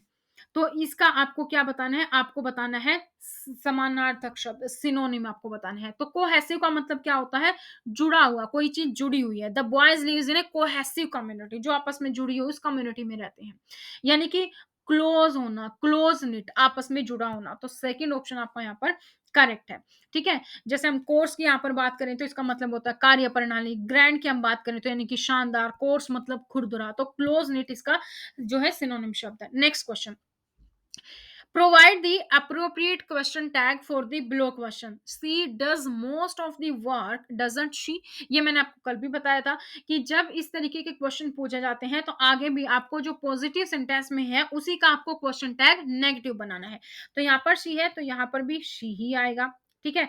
यहाँ पे डज़ है तो यहाँ पे भी इसी तरीके से आएगा डज़न्ट शी। तो ये आपका फोर्थ ऑप्शन करेक्ट है। Next question, which sentence of the below is grammatically most appropriate? Grammatically आपको अप्रोप्रिएट बताना है। तो ग्रामेटिकली आप यहाँ पर अप्रोप्रिएट जो छाटेंगे तो उसमें आपका सी आपको यहाँ पर करेक्ट दिख रहा है। I plan to watch a movie but I couldn't get the ticket and I reached home sad. Next question, fill in the blanks करना है with most appropriate option. The robber tiptoed towards the locker dash he awoke the guards. ठीक है, यहाँ पर क्या आएगा, इसमें कहीं है कि कहीं ऐसा ना हो, लेस्ट का उपयोग करना है कि जो रोबर है उसने लोकर की तरफ तो वो चल पड़ा है लेकिन ऐसा ना हो कि गार्ड्स जाग जाए, lest. A option. Fill in the blanks with the most appropriate option. This time tomorrow, I dash on the cricket field. कल इस समय पे मैं खेल रहा हूँगा क्रिकेट ग्राउंड पे। तो ये आपको फ्यूचर सेंटेंस बता रहा है। तो फ्यूचर सेंटेंस के अकॉर्डिंग विल बी प्लेइंग आएगा। ठीक है, next question, dash he didn't have formal education, he was a genius in mathematics. ये आपको क्या बता रहा है कि इससे आपको बता रहा है कि इवन दो की सिचुएशन मतलब कि इवन दो आएगा यहाँ पर। इवन दो इसने कोई भी एजुकेशन नहीं ली है लेकिन वो मैथ में जीनियस है, even though he didn't have the formal education. Next question, provide the appropriate synonym. Synonym आपको बताना है। She is a saviour of destitute. Destitute मतलब गरीब, जो दीन होता है वो होता है, और यहाँ पर गरीब का मतलब किससे है, इम्पोवरिश्ड है। ठीक है, वेल्दी का मतलब धनी, क्रीमी लेयर मतलब कुछ उच्च वर्ग के लोग हैं, और संतुष्ट डिसैटिस्फाई असंतुष्ट। Next question, fill in the blank with the most appropriate option. My puppy dislikes dash a bath. My puppy dislikes taking a bath. इसमें क्या प्रयोग होगा, टेकिंग होगा। डिसलाइक वर्ब के बाद क्या आएगा, जिरन, यानी कि वर्ब की फर्स्ट फॉर्म प्लस आईएनजी। ठीक है, तो taking. Next question, where is my walking stick? Said grandpa. The reported speech of these sentences. आपको क्या बनानी है, नरेशन से सवाल है जी। तो यहाँ पर आपको क्या करना है, करेक्ट स्पीच आपको बतानी है कि my grandpa asked where his walking stick was। तो इसमें क्या है, इनडायरेक्ट स्पीच में आपको बताना है। तो सैड होता है तो हम उसको क्या बोल देते हैं, आस्क में बदल देते हैं, है ना। डब्ल्यू एच वर्ड की फैमिली होती है तो हम उसको कंजक्शन की तरह लगाते हैं और वाक्य को हम पॉजिटिव में बदल देते हैं। तो इसी तरीके से आपका क्या जाएगा, asked where his stick was. Next question, provide the appropriate antonym for underline word in the below sentence. जो अंडरलाइन वर्ड है उसमें आपको अप्रोप्रिएट जो है वो बताना है antonym. His timid nature was the cause of his ill. His timid nature, timid का जो एंटोनिम है यहाँ पर वो क्या है, बोल्ड, क्योंकि टिमिड का मतलब क्या होता है, डरपोक, और बोल्ड का मतलब निडर, साहसी। Next, provide the appropriate synonym. Synonym आपको बताना है, the welfare scheme Kindle hope among the deprived. तो किंडल मतलब संदीप्त, संदीप्त होता है इसका, तो उचित इसका मतलब क्या होगा, इग्नाइटेड, इग्नाइटेड यानी कि प्रज्वलित होना। Next question, provide the appropriate antonym. Antonym आपको बताना है, Rustam is vague in his dealings. Rustam is vague in his dealing. तो रस्टम is vague in is dealing. वेग का मतलब क्या होता है, अस्पष्ट, कुछ भी क्लियर नहीं है, और इसका अपोजिट क्या होगा, आप बना अप्रोप्रिएट एंटोनिम पूछा है तो सब कुछ क्लियर है, third option. Next question, one of the option below is a complete sentence. Complete sentence आपको बताना है, तो ये भी पूछा जाता है, मतलब प्लम्बर फिक्स द टैप, ये आपका कंप्लीट सेंटेंस है। अब अपना पैराग्राफ है, पैराग्राफ पढ़ लेते हैं। More girls are playing high school football even as the sports draw fewer participants overall in an injury conclusion era. As part of Super Bowl L second in Minneapolis, the National Football League organized its third Women's Summit for Fridays to discuss how football and broader support world can continue to support the advancement of women on and off the field, said Kamran Mumtaz, an NFL spokesman. The sport remains male dominated with no women playing in NFL and few on college teams, but some high school girl sorry Playing on teams of boys are getting attention for their achievements. For example, last fall, the high school quarterback Holly Neither threw a touchdown pass in Florida, making headlines as the first girl known to do so in state story. And Kehlani Nawa, a kicker, became the first girl in Texas to score points in a high school state championship game. But as a growing body of research suggests that young tackle football is harmful for children's brain, not everyone is cheering. तो among girls which group seems to have taken these sports in a larger number? तो ये आपको सब paragraph के basis पे answer देने हैं, तो आप यहाँ पर देखेंगे तो high school girls. Second question कहता है the word fall as used in passage mean, इसका मतलब है ए सीजन। अगला, हु और what is indicated that the sport is harmful for children playing, research is indicated. Next question, the two girls who made history recently in football are from, कहां से हैं? Florida और Texas से। Last question English का, the cause of fever participant in this sport is it is an injury prone game. अब हम बात करते हैं अपने हिंदी के पोर्शन की, लेकिन उससे पहले फिर से इंफॉर्मेशन दे दूं, 8447410108 ये हेल्पलाइन नंबर है जिस पर आप हमें कांटेक्ट कर सकते हैं स्टडी मटेरियल ऑर्डर करने के लिए। और आप इसी तरीके की काफी सारी इंफॉर्मेशन जो है वो हम आप लोग के साथ ब्रॉडकास्ट में शेयर करते रहते हैं। तो इस नंबर पर आप अपना नाम, शहर का नाम, अपने एग्जाम का नाम लिख के अगर आप हमें सेंड कर देंगे तो हम आपको ब्रॉडकास्ट में ऐड कर लेंगे, उससे आपको इन्फॉर्मेशन मिलती रहेंगी टाइम टू टाइम। और अगर आप घर बैठे तैयारी कर रहे हैं तो स्टडी मटेरियल पाने के लिए भी आपको इसी हेल्पलाइन नंबर पर हमें कॉन्टेक्ट करना है। अब हम करते हैं जनरल हिंदी का पोर्शन। अभी तक हम 4 पोर्शन कर चुके हैं, अपना रीजनिंग हो गया, मैथ हो गया, जीके हो गया और इंग्लिश हो गया। अब अपना हिंदी बचा है और उसके बाद अपना subject wise portion.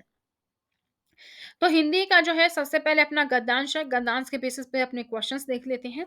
Shukla ji के निबंध गंभीर एक विचार परक होते हैं, उनमें सूत्रबद्धता एवं व्यवस्थित केंद्रों मुक्ता होती है, मनोविकारों की परिभाषा करना कठिन होता है, किंतु शुक्ल जी प्राय निबंध का प्रारंभ परिभाषा से करते हैं। यहाँ उनका कोशाकार रूप सामने आता है, वे कोई सूत्र एक वाक्य में प्रस्तुत कर देते हैं और फिर उसकी व्याख्या में प्रवृत्त होते हैं। व्याख्या करके वे आवश्यकता अनुसार सामान्य जीवन खंड में कोई दृष्टांत भी प्रस्तुत कर देते हैं। इससे निबंध का वह सूत्र हृदय गम हो जाता है। तो ये इसके बेसिस पे आपने आंसर देने हैं। शुक्ल जी निबंधों का प्रारंभ प्राय किससे करते हैं? तो शुक्ल जी निबंधों का प्रारंभ किससे करते हैं? परिभाषा से करते हैं जी। नेक्स्ट क्वेश्चन, कोशकार रूप का आशय क्या है? कोशकार रूप का आशय है शब्द कोशकार। नेक्स्ट क्वेश्चन, हृदयंगम इसका अर्थ क्या होता है? अच्छी तरह समझ में आ जाता है। नेक्स्ट क्वेश्चन, शुक्ल जी के निबंधों की विशेषता नहीं है, क्या विशेषता नहीं है? व्यक्ति परकता। नेक्स्ट नेक्स्ट क्वेश्चन, दृष्टांत इसका अर्थ क्या है? इसका अर्थ है उदाहरण। नेक्स्ट क्वेश्चन है धीरज, धीरज में किस प्रकार की संज्ञा है? तो धीरज में अपनी भाववाचक संज्ञा है, पेशेंस, धीरज। तो जो संज्ञा शब्द पदार्थों की गुण, कर्म, दशा, अवस्था, भाव बताती है तो उसे हम क्या कहते हैं? भाववाचक संज्ञा कहते हैं। जैसे कि मानवता हो गया, मनुष्यता हो गया, धीर धैर्य है, यौवन है, मातृत्व, पवित्रता, ये सब क्या है? अपने भाववाचक। नेक्स्ट, निम्नलिखित में से वर्तनी की दृष्टि से कौन सा सबसे शुद्ध वाक्य है? तो निरक्षक कैसे लिखा जाता है? निरक्षक लिखा जाता है जी ऐसे। ठीक है, 7th आ गया आपका। नेक्स्ट 8, निम्नलिखित में से कौन सा शब्द जो है वो आपका स्त्रीलिंग है? तो स्त्रीलिंग यहाँ पर क्या है? हड़ताल एक स्त्रीलिंग है, बाकी आपके सारे पुल्लिंग है। जिसमें विघन वादा न हो, इसके लिए एक शब्द आप करेंगे तो क्या होगा? अंकटक, अंकटक।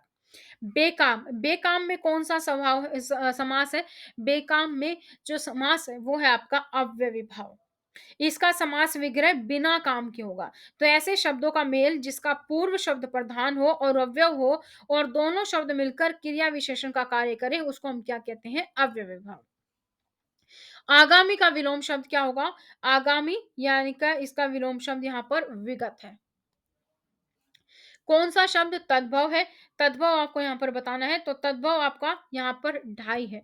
ढाई आपका एक तद्भव शब्द है। अशव का पर्याय नहीं है, अशव का पर्यायवाची यहाँ पर नहीं है, वो आपको बताना है। तो इनमें वारी नहीं है, बाकी सब है। पौरुषय, पौरुषय में प्रत्यय कौन सा है? पौरुषय में ए प्रत्यय है। संग्रह, संग्रह में आपको बताना है कि कौन-सा उपसर्ग है। संग्रह में अगर हम बात करें तो अपना उपसर्ग कौन-सा होगा? सम होगा। तो प्रत्यय जो आपके शब्द के पीछे आते हैं और उपसर्ग जो शब्द के पहले आते हैं। तो उपसर्ग जो शब्द के पहले आकर उसका विशेष अर्थ प्रकट करें और इसी तरीके से प्रत्यय जो पीछे आकर प्रकट करें। निम्नलिखित में से कौन-सा शब्द देशज है? तो देशज यहाँ पर चिड़िया है। निम्नलिखित में से तत्सम शब्द कौन-सा है? तत्सम शब्द आपका नयन है। और नेक्स्ट है उसको नौकरी करने पड़ी। वाक्य में अशुद्ध क्या? करने पड़ी, नौकरी करनी पड़ी आएगा। करने क्या होता है? करनी पड़ी, ठीक है। नेक्स्ट है उच्चारण। उच्चारण का आपको संधि विच्छेद बताना है। उच्चारण का संधि विच्छेद आपका होगा उत जमा चारण। पुराना, पुराना किस प्रकार का विशेषण है? पुराना आपका क्या है? यहाँ पर गुणवाचक है। गुणवाचक किस लिए? क्योंकि कोई भी जो शब्द किसी भी संज्ञा या सर्वनाम के गुण आपके रंग, आकार, अवस्था, स्थिति, स्वभाव, दोष, गंध ये सब बताते हैं तो वो क्या होते हैं? गुणवाचक होते हैं। अब अपना आ गया जी पोस्ट स्पेसिफिक। 100 नंबर का पेपर यहाँ पर आपका कंप्लीट हो चुका है। अब हम यहाँ पर पोस्ट स्पेसिफिक देख लेते हैं। भावात्मक क्षेत्र डोमेन में क्या शामिल है? भावात्मक क्षेत्र डोमेन में क्या शामिल है? वो आपको यहाँ पर बताना है। तो भावात्मक क्षेत्र डोमेन की अगर हम यहाँ पर बात करते हैं तो उसमें आपका है भावनाओं या भावात्मक क्षेत्रों में वृद्धि। तो भावात्मक क्षेत्र के अंतर्गत वो सभी उद्देश्य आते हैं जिनका संबंध होता है भावों से, दृष्टिकोणों से, मूल्य, संवेगों, मनोवृत्तियों, रुचियों, ये सब चीजें। तो भावात्मक क्षेत्र का वर्गीकरण सन 1964 में क्रथवाल, ब्लूम और मसीहा ने किया था और इसको हम 3 भागों में इसको हम 5 भागों में बांटते हैं बल्कि आवरण, प्रतिक्रिया, अनुमूलन, संगठन और स्वाभाविकरण। ठीक है? नेक्स्ट क्वेश्चन हमारा कहता है समाजीकरण की विशेषता कौन सी है? तो समाजीकरण की विशेषता यहाँ पर है अकेले निर्देश या अध्यापन या अध्ययन द्वारा प्राप्त ज्ञान या कौशल। यानी कि समाजीकरण एक विशेष वर्ग के लोगों की विशेषताएं और ज्ञान होती हैं जिसको सीख कर या ग्रहण करके व्यक्ति सामाजिक प्राणी बनता है। अगर हम सिंपल शब्दों में कहें तो सामाजिकरण एक ऐसी सामाजिक प्रक्रिया है जिसके द्वारा एक जैविक प्राणी में सामाजिक गुणों का विकास होता है। तो बच्चों को सोशल बनाना और सोशल होना भी बहुत ही इंपॉर्टेंट होता है।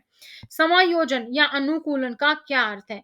समायोजन या अनुकूलन का अर्थ है इसमें नई जानकारी या नए अनुभवों के परिणाम स्वरूप मौजूदा योजनाओं या विचारों को संशोधित करना शामिल होता है। नेक्स्ट क्वेश्चन है विकास क्या उपलक्षित करता है? विकास जो है वो क्या उपलक्षित करता है? विकास की अगर हम बात करें क्या उपलक्षित करता है तो मात्रात्मक परिवर्तन। विकास मात्रात्मक परिवर्तन को उपलक्षित करती है। विकास के अंतर्गत वो सभी क्रियाएं और विशेषताएं आती हैं जो व्यक्ति को परिपक्वता की ओर ले जाती हैं। विकास अवलोकनीय होता है जिसमें मात्र देखा जा सकता है, उसका मापन नहीं किया जा सकता कि कितना विकास हो रहा है। हम सिर्फ बता सकते हैं कि हाँ इस बंदे में विकास हो रहा है, मैच्योर बन रहा है, अपनी जिम्मेदारियों को समझ रहा है, लेकिन कितना कोई नहीं माप सकता। ठीक है। मैस्लो के अनुसार जरूरतों का कौन सा सेट बच्चे की पहली जरूरत है? तो सबसे पहली जरूरत है शारीरिक जरूरत। तो अब्राहम मैस्लो को मानवतावादी मनोवैज्ञानिक का आध्यात्मिक जनक माना जाता है और मैस्लो का मानना है कि 5 अभिप्रेरक होते हैं जो कि जन्मजात होते हैं। सबसे पहला आता है उसमें शारीरिक जरूरत होती है, फिर बंदे को सुरक्षा की जरूरत होती है, फिर सामाजिक जरूरत होती है, फिर आत्मसम्मान की जरूरत होती है और फिर होती है आत्म सिद्धि की जरूरत। Next question. ज्ञानी बच्चे सांस्कृतिक रूप से दृढ़ संकल्प होते हैं, इससे आप क्या समझते हैं? इस शिक्षण के लिए घर, स्कूल, मीडिया, खेल और कला जैसे सांस्कृतिक संस्थान जिम्मेदार होते हैं। तो ज्ञानी बच्चे सांस्कृतिक रूप से दृढ़ संकल्प होते हैं, इसका मतलब है कि बच्चे घर पर, विद्यालय में, मीडिया में, खेल और कला जैसे सांस्कृतिक संस्थानों से सीखते हैं। ज्ञानी बच्चे क्या करते हैं? अपने ज्ञानेंद्रियों को हमेशा खुला रहते हैं। समाज में जो भी गतिविधियां होती हैं, समस्त गतिविधियां उनसे अनुभव लेते हैं। अब आपने कोई बच्चा ऐसा देखा होगा जिसको बहुत सारी नॉलेज लेने की क्या होता है आदत होती है, उसको हर जगह से नॉलेज होती है। अगर आप बच्चे को टीवी दिखा रहे हैं तो कुछ बच्चों को हम जैसे कार्टून दिखाते हैं तो वो कार्टून बस देख रहे हैं, स्टोरी आ रही है और कुछ बच्चे उसी में से कुछ मीनिंगफुल निकाल लेते हैं। आप कार दिखा रहे हैं तो बच्चों में कार का इंटरेस्ट आ गया, उसको और जानना है उस चीज के बारे में। तो ये सभी चीजें क्या है कि बच्चे के दृढ़ संकल्प, जो ज्ञानी बच्चे होते हैं उसके ये संकल्प है। नेक्स्ट, ये उदाहरण किस श्रेणी से संबंधित है? सर्वाधिक प्रभावी समाधान चुनें, सबसे योग्य उम्मीदवार को सेवा में रखें और नए बजट को स्पष्ट करें और न्यायोचित सिद्ध करें। ये क्या है? ये बेसिकली उदाहरण है आपका मूल्यांकन का। Next question. सीखना कब शुरू होता है? सीखना तब शुरू होता है जब व्यक्ति घर पर बातचीत करता है। जब कोई व्यक्ति घर पर बातचीत करता है तभी से सीखना प्रारंभ हो जाता है। दूसरों शब्दों में अगर हम बात करें तो जब बच्चा जन्म लेता है तो सबसे पहले किसके संपर्क में आता है? अपने पेरेंट्स, अपने माता-पिता के में। फिर वो आता है परिवार के और सदस्यों के बारे में। तो जब वह अपने माता-पिता के परिवार या के संपर्क में आता है, तब से ही वो सीखना प्रारंभ कर देता है। जब आप उसको सिखाते हैं, बेटा मम्मा बोलो, बेटा पापा बोलो, तो वो तभी से सीखना शुरू कर देता है। तो ये कुछ संवेदी क्रियाएँ होती हैं, फिर वो बोलना सीखता है। ठीक है? और इसीलिए हम क्या बोलते हैं कि परिवार बच्चे का फर्स्ट स्कूल है और माता को हम क्या बोलते हैं? फर्स्ट टीचर बोलते हैं। Next question. जन्म से 2 साल की उम्र तक प्रमुख विशेषताएं और विकासात्मक परिवर्तन क्या है? तो बच्चे मूलभूत कार्य जैसे चूसना, पकड़ना, देखना, सुनना, इसके माध्यम से दुनिया के बारे में सीखते हैं। तो पियाजे के जो संज्ञानात्मक विकास का सिद्धांत है, उसकी माने तो संवेदी प्रेरक अवस्था या संवेदनात्मक गामक व्यवस्था की अवधि जन्म से 2 वर्ष तक होती है। इस आयु में बच्चे मूलभूत कार्य जैसे कि चूसना, पकड़ना, देखना, सुनना, ये सब चीजें सीखते हैं। Next question. बच्चों को संपोषित करने के लिए प्राथमिक परिवेश क्या है? बच्चों को संपोषित करने के लिए सबसे प्राथमिक परिवेश क्या है? परिवार। क्योंकि बच्चों का प्रारंभिक विकास उसके पारिवारिक वातावरण पर ही निर्भर करता है। यदि परिवार का वातावरण समृद्ध है तो बच्चे का विकास भी बेहतर है। Next question. Doctor Benjamin Bloom किस चीज को बढ़ावा देना चाहते थे? वो बढ़ावा देना चाहते थे उच्च प्रकार के चिंतन को। तो डॉक्टर बेंजामिन ब्लूम उच्च प्रकार के चिंतन को बढ़ावा देना चाहते थे। डॉक्टर ब्लूम और उनके सहयोगियों ने वर्ष 1956 में शिक्षण उद्देश्यों का वर्गीकरण ज्ञानात्मक, भावात्मक और क्रियात्मक पक्ष में किया था। नेक्स्ट। जीन पियाजे ने समाजीकरण के लिए क्या स्पष्टीकरण जो है स्पष्टीकरण दिया है? तो उनका मानना क्या था कि मानव विकास दोनों ही जैविक परिपक्वता और बढ़ते सामाजिक अनुभव का परिणाम है। तो जीन पियाजे का मानना था कि मानव विकास जैविक परिपक्वता और बढ़ते सामाजिक अनुभव दोनों का ही परिणाम होता है। अर्थात इनका मानना था कि मानव विकास तभी होता है जब वह एक निश्चित परिपक्वता स्तर पर पहुंच जाता है। जब तक वह उस स्तर पर नहीं पहुंचता है तो सामाजिक अनुभव भी प्राप्त नहीं कर पाएगा और ना ही उसका विकास होगा। 3 से 5 आयु के वर्ग के बच्चे कैसे सीखते हैं? बारीक मोटर कार्यालयों पर अधिक ध्यान के साथ विभिन्न अनुभवों के माध्यम से। तो जो 3 से 5 साल के बच्चे हैं वो बारीक मोटर कार्यालयों पर ध्यान देने के सीखते हैं। अगर हम दूसरे शब्दों में बात करें तो 3 से 5 आयु वर्ग के बच्चे सूक्ष्म गति कौशल सीख लेते हैं।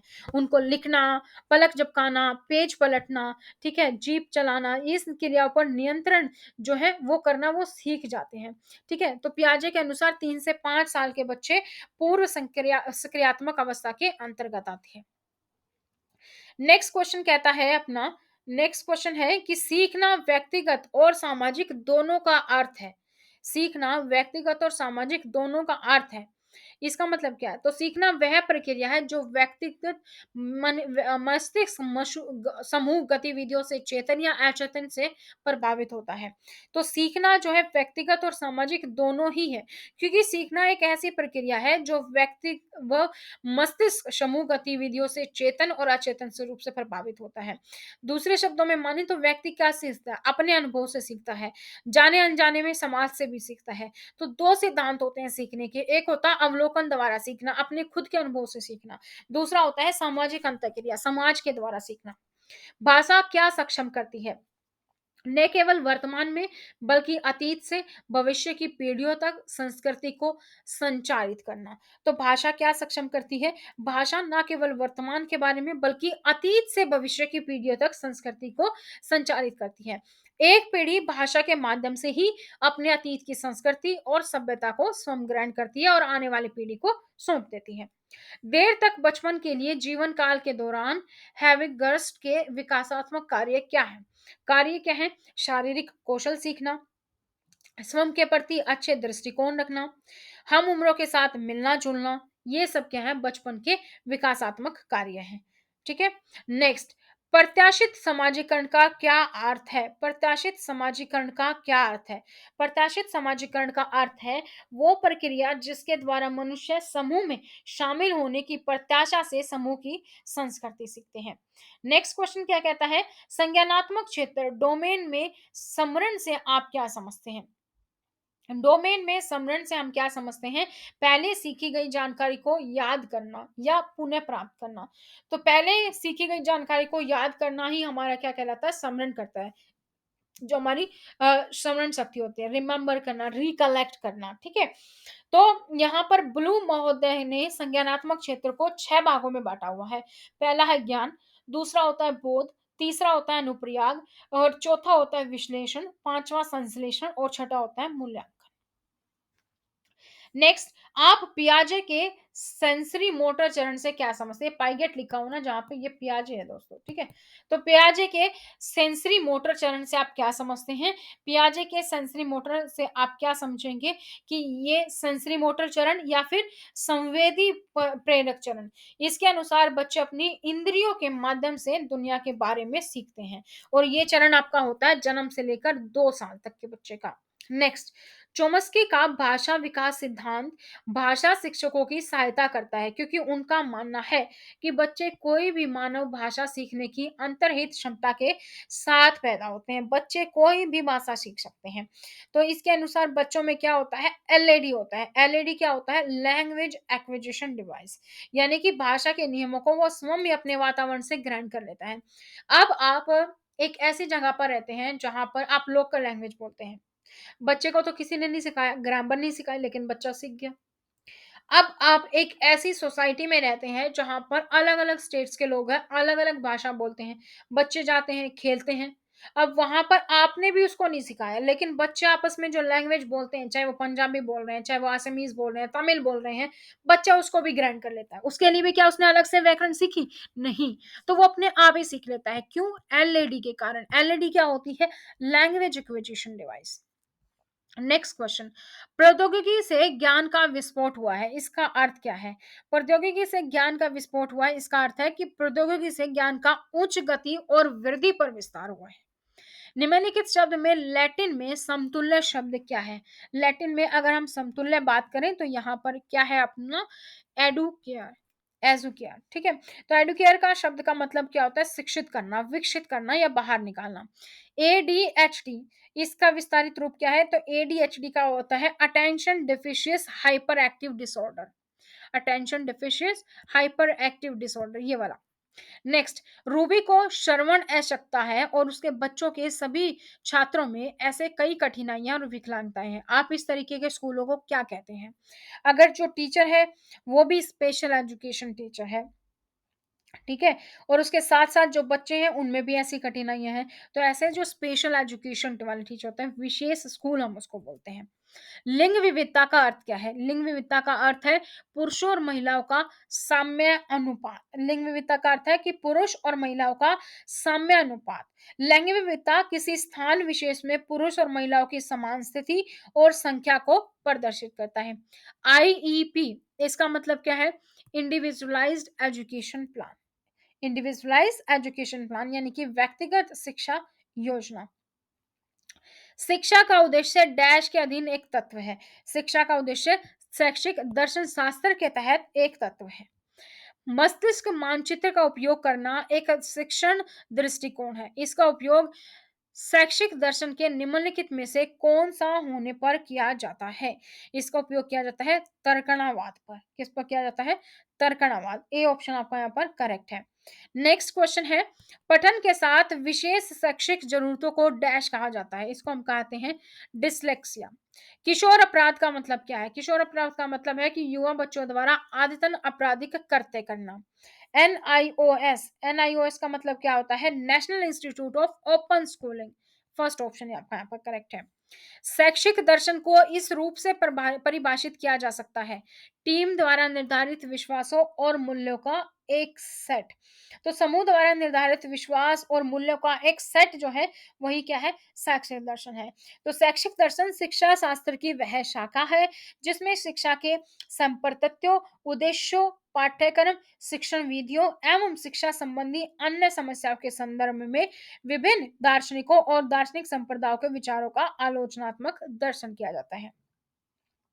एनपीई 1986 का महत्वपूर्ण शैक्षिक उद्देश्य क्या है? इसका उद्देश्य है सार्वभौमिक पहुंच और नामांकन। ठीक है, NPE national policy of education ये होती है। तो इसके उद्देश्य क्या क्या होते हैं? इसके उद्देश्य होते हैं सार्वभौमिक शिक्षा की पहुंच और विद्यालयों में 100% नामांकन सुनिश्चित करना, सभी के लिए समान शैक्षिक अवसर उपलब्ध कराना, प्रौढ़ शिक्षा को प्रोत्साहन देना, सामान्य शैक्षिक संरचना को लागू करना, शिक्षा में वैज्ञानिक और प्रौद्योगिकी विकास का उपयोग करना, शिक्षा का व्यवसायीकरण करना, ये सब क्या है? आपके उद्देश्य हैं। Next question, if a student is unable to walk and talk properly this is refer to as. अगर कोई छात्र है वो ठीक से चल नहीं सकता, बात नहीं कर सकता, तो उसे हम क्या कहेंगे? वो हम उसको कहेंगे लोकोमोटर डिसेबिलिटी। ठीक है, लोकोमोटर डिसेबिलिटी। और हिंदी वाले क्या बोलेंगे इसको? गत्यात्मक अक्षमता। Connecting with the other schools and pairing with the students from different countries is an impact of technology which is called globalization. ठीक है, अन्य स्कूलों से जोड़ना और विभिन्न देशों के छात्रों से जुड़ना क्या है? वैश्वीकरण ही है, वैश्वीकरण। ठीक है, ग्लोबलाइजेशन, भूमंडलीकरण, ये सब नामों से इसको जानते हैं। पत्राचार के माध्यम से सीखना, learning through correspondence is which mode of education? कौन सी एजुकेशन है ये? Non formal education. Formal education कौन सी होगी? जो हम स्कूल में जाकर सीखते हैं। एक समावेशी शिक्षा प्रणाली बच्चों को डैश का उचित अवसर प्रदान करती है। समावेशी शिक्षा प्रणाली क्या करती है? बच्चों को सीखने का उचित अवसर प्रदान करती है। बच्चे से के शारीरिक कल्याण की गारंटी का क्या अर्थ है? शारीरिक कल्याण की गारंटी का अर्थ है बच्चों को सुरक्षित रखना, नुकसान से मुक्त रखना, आश्रय और कपड़े प्रदान करना, बीमारी से उनका बचाव करना और उनकी देखभाल करना। प्राथमिक स्तर के स्कूल में सामाजिकरण की व्याख्या करें। तो प्राथमिक स्तर के स्कूल में सामाजिकरण क्या है? शिक्षक बच्चों को अच्छी आदतें, नागरिक जिम्मेदारी और समाज के साथ मिलना जुलना सिखाता है। नेक्स्ट क्वेश्चन, समस्त शिक्षण सहयोगी समूह में होना चाहिए, इसकी वकालत किस विचार द्वारा की जाती है? इसकी वकालत की जाएगी सामाजिक संरचनावाद द्वारा। नेक्स्ट क्वेश्चन आपका, नेक्स्ट क्वेश्चन है सवर विज्ञान का अर्थ क्या है? सवर विज्ञान का अर्थ है ध्वनि प्रणाली। ठीक है, भाषा की लघुत्तम इकाई क्या है? सवन, सवर। तो इस ध्वनि का नाम, इसे भी ध्वनि के नाम से ही जाना जाता है।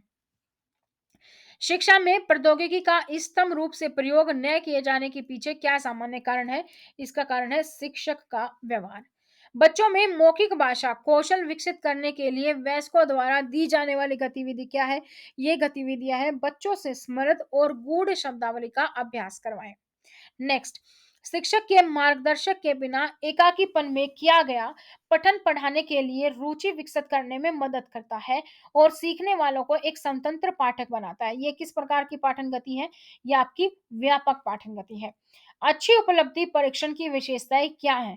इसकी कोशिश की जाती है और इससे कठिनाई के स्तर और विभेदक शक्ति के आधार पर चुना जाता है। द्वितीय भाषा सीखने के सिद्धांत में अर्जन, निगरानी, प्राकृतिक इनपुट, प्रभावशाली परिकल्पना जैसे पद किसने दिए? ये दिए थे आपके स्टीफन क्रेशन ने। The teaching arithmetic in the class. Teacher is teaching arithmetic in the class. She continues to repeat a particular concept until it gets fixed in the mind of students. The approach of teacher is following is called drill approach. Drill approach क्या है? कि एक teacher mathematics सिखाया जा रहा है, वो उसको बार बार बार बार बार बार रिपीट किया जा रहा है जब तक कि बच्चों के माइंड में वो फिक्स ना हो जाए। तो ये क्या है? ड्रिल करना है। ड्रिल में भी तो ऐसे होता है ना, एक ही जगह पर हम ड्रिल करते जाते हैं। तो इसी तरीके से which of the following is not a benefit of information technology? Information technology का बेनिफिट क्या नहीं है? रिट्रीवल कर सकते हैं, प्रिजर्व कर सकते हैं, नॉलेज कर सकते हैं, लेकिन डिटेक्टिंग इंफॉर्मेशन, ठीक है, ये बेनिफिट नहीं है। An English teacher of grade 3 is using a role play in the class. तीसरी कक्षा का जो टीचर है वो एक रोल प्ले मोड कर रहा है ताकि बच्चों को इंग्लिश अच्छे से समझ आए। तो एक्चुअली वो क्या कर रहा है? एक टेक्निक यूज कर रहा है। गणित की भाषा की इस रूप में सराहना करने वाले महान वैज्ञानिक कौन थे? गणित वह भाषा है जिसमें भगवान ने सृष्टि की रचना की है। ये किसने कहा था? गैलीलियो ने। नेक्स्ट है, what is the meaning of multi grade और multi level teaching strategy? Multi level और मल्टी ग्रेड जो टीचिंग स्ट्रेटेजी है उसका मतलब क्या है? These are the strategies where a teacher deal with learners of variant level of varying abilities and different grade levels of different age group. Next, which branch of mathematics is considered to be essential for efficient and successful living, having the maximum utilitarian value of almost all human in walks of life? तो यहाँ पे क्या आएगा? Arithmetic. Next है, which of the following is an ICT enabled evolution method? तो ICT enabled evolution method क्या है? Online based. What is the meant by extended conversion with children? तो have conversion with each child that goes back and forth multiple times. निम्नलिखित में से कौन सा शैक्षिक प्रौद्योगिकी का लाभ नहीं है? तो अधिक समय लेने शिक्षण अनुभव प्रदान करना ये नहीं है. निम्नलिखित में से कौन सा शब्दावली शिक्षण की तकनीक नहीं है? मानस चित्र नीचे दिए गए ऑप्शन में से नहीं है. Which of the following is a method of non verbal communication? Non verbal communication का मेथड यहाँ पर क्या है? गेस्चर. ज्ञान उद्देश्य क्या है? ज्ञान उद्देश्य है याद और अभिज्ञान क्षमताओं को विकसित करने के लिए हासिल किया जाता है. Next, interacting with people on other side of globe could lead to which of the following? Interacting with people to the other side of globe could lead to the knowledge explosion. आपको knowledge मिलती है. कौन सा विकल्प शिशुओं के मौखिक कौशल का सबसे अच्छा वर्णन करता है? तो आप उनके आसपास के वयस्कों द्वारा बोली जाने वाली शब्दों को सुनना और ध्वनियों के बारे में जागरूक करना. बच्चों के लिए प्रारंभिक अवस्था में हमें योग की आवश्यकता क्यों है? उनको विभिन्न विभिन्न मुद्राओं से परिचित कराने के लिए. Pie graph is also known as, pie graph को हम क्या कहते हैं? पाई चार्ट इस तरीके से होता है कुछ, तो हम इसको क्या कहते हैं? सर्कुलर ग्राफ भी कहते हैं. Limitation arithmetic sorry limitation articulation and naturalisation, ये किससे रिलेटेड है? ये सभी आपके साइकोमोटर डोमेन से रिलेटेड है. एनपीई नेशनल राष्ट्रीय शिक्षा नीति 1986 द्वारा कौन सी अवधारणा दी गई है? शिक्षण सीखना तत्व. इनमें से कौन सा मस्तिष्क मानचित्रण का उद्देश्य नहीं है? तो प्रेरणा इसका उद्देश्य नहीं है. जीवन कौशल शिक्षा किशोरों की डैश में सहायता करती है? स्वास्थ्य संबंध बनाने में और स्वास्थ्य और उत्पादक तरीके से जीवन का प्रबंध करने में. नेक्स्ट है, a project is a bit of real life that has been imported into school, who stated that? तो ये कहा था बालार्ड ने. बागवानी में नियोजित कौशल, जब बच्चे एक खुरपे या पांचे का उपयोग करते हैं और बोने लगाने के लिए पौधे के एक छोटे बीज उठाते हैं तो उन्हें क्या कहा जाता है? उनको कहा जाता है बारीक मोटर कौशल. इस प्रकार के प्रश्न गणित सीखने में रुचि पैदा करते हैं. वे तार्किक सोच और तर्क के विकास में सहायता करते हैं. इन सवालों के प्राणिवय और आश्चर्यजनक उत्तर है. ये किस प्रकार के कथन है? ये पहेलियां है. प्लेटो के अनुसार कला क्या है? प्लेटो के अनुसार कला है एक प्रकृति की एक प्रतिकृति. मोस्ट एस्टीम एंशियंट आर्ट कहां से आई? डांस फॉर्म में. किशोरावस्था क्या है? किशोरावस्था तीव्र विकास की वो अवधि है जब युवा लोग नई क्षमताएं उत्पन्न करते हैं, नई चुनौतियों का सामना करते हैं. पर्यावरण शिक्षा का मुख्य उद्देश्य क्या है? पर्यावरण मुख्य उद्देश्य अस्वीकार, कम करना, पुनः उपयोग करना, पुनः चक्रण करना, रिसाइकिल. कौन of experience is given bye? कौन ऑफ एक्सपीरियंस दिया था डेल ने. निम्नलिखित में से कौन सा प्रेरणा भिन्नता के कौशल का उदाहरण है? तो भिन्नता के कौशल का उदाहरण यहाँ पर क्या है? संकेतों का प्रयोग करना, ये हमारा उदाहरण है. नेक्स्ट हम यहाँ पर बात करने वाले हैं नेक्स्ट क्वेश्चन की. कला की एक महत्वपूर्ण विशेषता क्या है? यह समाज की संस्कृति को दर्शाता है. नेक्स्ट, बागवानी गतिविधियों के दौरान इनमें से कौन सा साहित्यिक कौशल के विकास को पूरा नहीं करता है? मिट्टी तैयार करना, रोपण, पानी देना, खरपतवार कर निकालना, ये नहीं करता है. किशोर शिक्षा का एक प्रमुख उद्देश्य क्या है? किशोर शिक्षा का एक प्रमुख उद्देश्य क्या है? सामाजिक मनोवैज्ञानिक क्षमताओं का विकास करना, जो व्यक्तियों को स्वस्थ व्यवहार में ज्ञान और दृष्टिकोण अंतरित करने में सक्षम करता है. नेक्स्ट क्वेश्चन, छात्र की प्रगति और कमजोरियों के बारे में उनके शिक्षकों और माता पिता को जानकारी प्रदान करने के लिए स्कूल को डैश रखना चाहिए. स्कूल को संचयी रिकॉर्ड रखना चाहिए. नेक्स्ट है, कुछ भारतीय यह तर्क क्यों देते हैं कि भारतीय दस्तूर मांग करती है कि यौन शिक्षा की कोई आवश्यकता नहीं है, क्योंकि हमारी परंपराएं और सांस्कृतिक मूल्य ऐसी परिस्थितियों को नियंत्रित करने के लिए पर्याप्त है. Last section, sports end game help in developing accuracy. क्यों? क्योंकि डेवलप्स करती हैं ये मस्कुलर कोऑर्डिनेशन। ओलंपिक खेलों का क्या उद्देश्य होता है? ओलंपिक खेलों का उद्देश्य संघर्ष जीत के लिए अधिक महत्वपूर्ण है। भारत में सामुदायिक विकास के लिए बहुस्तरीय आयोजना ढांचे में उच्चतम स्तर क्या है? राष्ट्र। किशोर अवस्था शिक्षा कार्यक्रम एईपी का उद्देश्य क्या है? एईपी का उद्देश्य है छात्रों को बढ़ने की प्रक्रिया, एचआईवी, एड्स और मादक पदार्थों की बुराइयों के बारे में सटीक जानकारी प्रदान करना। किशोर अवस्था शिक्षा का मार्गदर्शक सिद्धांत क्या है? इन कार्यक्रमों को व्यक्तियों को अपने मुद्दों को स्पष्ट करने, अपने अधिकारों को जानने, धर्म और भय का सामना करने, आत्मसम्मान बनाने में सक्षम बनाता है। एनएलएम का पूर्ण रूप क्या है? एनएलएम का पूर्ण रूप है नेशनल लिटरेसी मिशन। कार्य शिक्षा का मूल्यांकन करने के लिए मूल्यांकन विधियों में से एक है परीक्षण। आईटीपीडी का मुख्य प्रमुख रूप क्या है? In service teacher professional development. शारीरिक खेलों में निम्नलिखित में से कौन सा माननिक मानसिक क्षमताओं में सुधार करने में मदद करता है? तो वो आपका दौड़ना। प्राचीन ओलंपिक खेलों के संबंध में कौन सा सत्य नहीं है? सभी देशों ने इवेंट में भाग लिया, ये आपका सत्य नहीं है। नेशनल एडल्ट एजुकेशन प्रोग्राम कब लॉन्च किया गया था? अक्टूबर 1978 में। ओलंपिक खेलों के मैराथन इवेंट में कितनी दूरी तय की जाती है? 42.19 मीटर्स। एक शिक्षक कभी भी सचमुच सिखा नहीं सकता जब तक वह खुद को सीख नहीं लेता। ये किसने कहा था? रविंद्रनाथ टैगोर ने। कार्य अनुभव में भ्रमण करके निम्नलिखित में से कौन सी क्षमताओं का विकास किया गया है? परीक्षण करने की क्षमताओं का। Filtration theory of education is given by Macaulay. अलोकर जत्रा ये एसोसिएटेड है किससे? अलोकी जत्रा असम से है। सामाजिक रूप से उपयोगी उत्पादक कार्य की अवधारणा किस वर्ष लागू हुई थी? 1977 में। जनजातीय सामाजिक आर्थिक सांस्कृतिक जीवन और बच्चों में कौन सा पेड़ बहुत महत्व रखता है? माहौल का पेड़। Who first defined the word community as a group established by men having shared values? Aristotle. Which of the following is an example of rhythmic activities and physical supports? Gymnastic. तो ये थे आप लोग के लिए आज का पूरा हमने 200 नंबर का पेपर किया है, जिसमें हमने 100 नंबर का आपका general paper, GK, math, reasoning, Hindi, English देखा। साथ ही हमने 100 नंबर का आपका सब्जेक्ट स्पेसिफिक पेपर देखा। आई होप आपने ये वीडियो अंत तक देखी होगी। अगर आपने ये वीडियो लास्ट तक देखी है तो आप अपने एग्जाम की तैयारी करने के लिए सचमुच सीरियस है। आपको पूरा पेपर का आइडिया लग गया है किस टाइप के क्वेश्चन आते हैं। ये हमारा थर्ड पेपर था और इसी तरीके से ये हम आप लोग के लिए लेकर आते रहेंगे।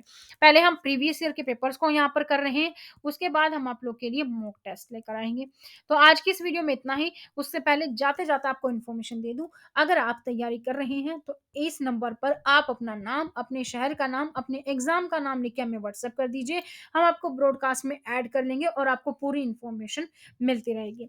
इसके साथ ही आप तैयारी कर सकते हैं DSSB, KVS, NVS, EMRS और यूपीएससी प्रिंसिपल की घर बैठे।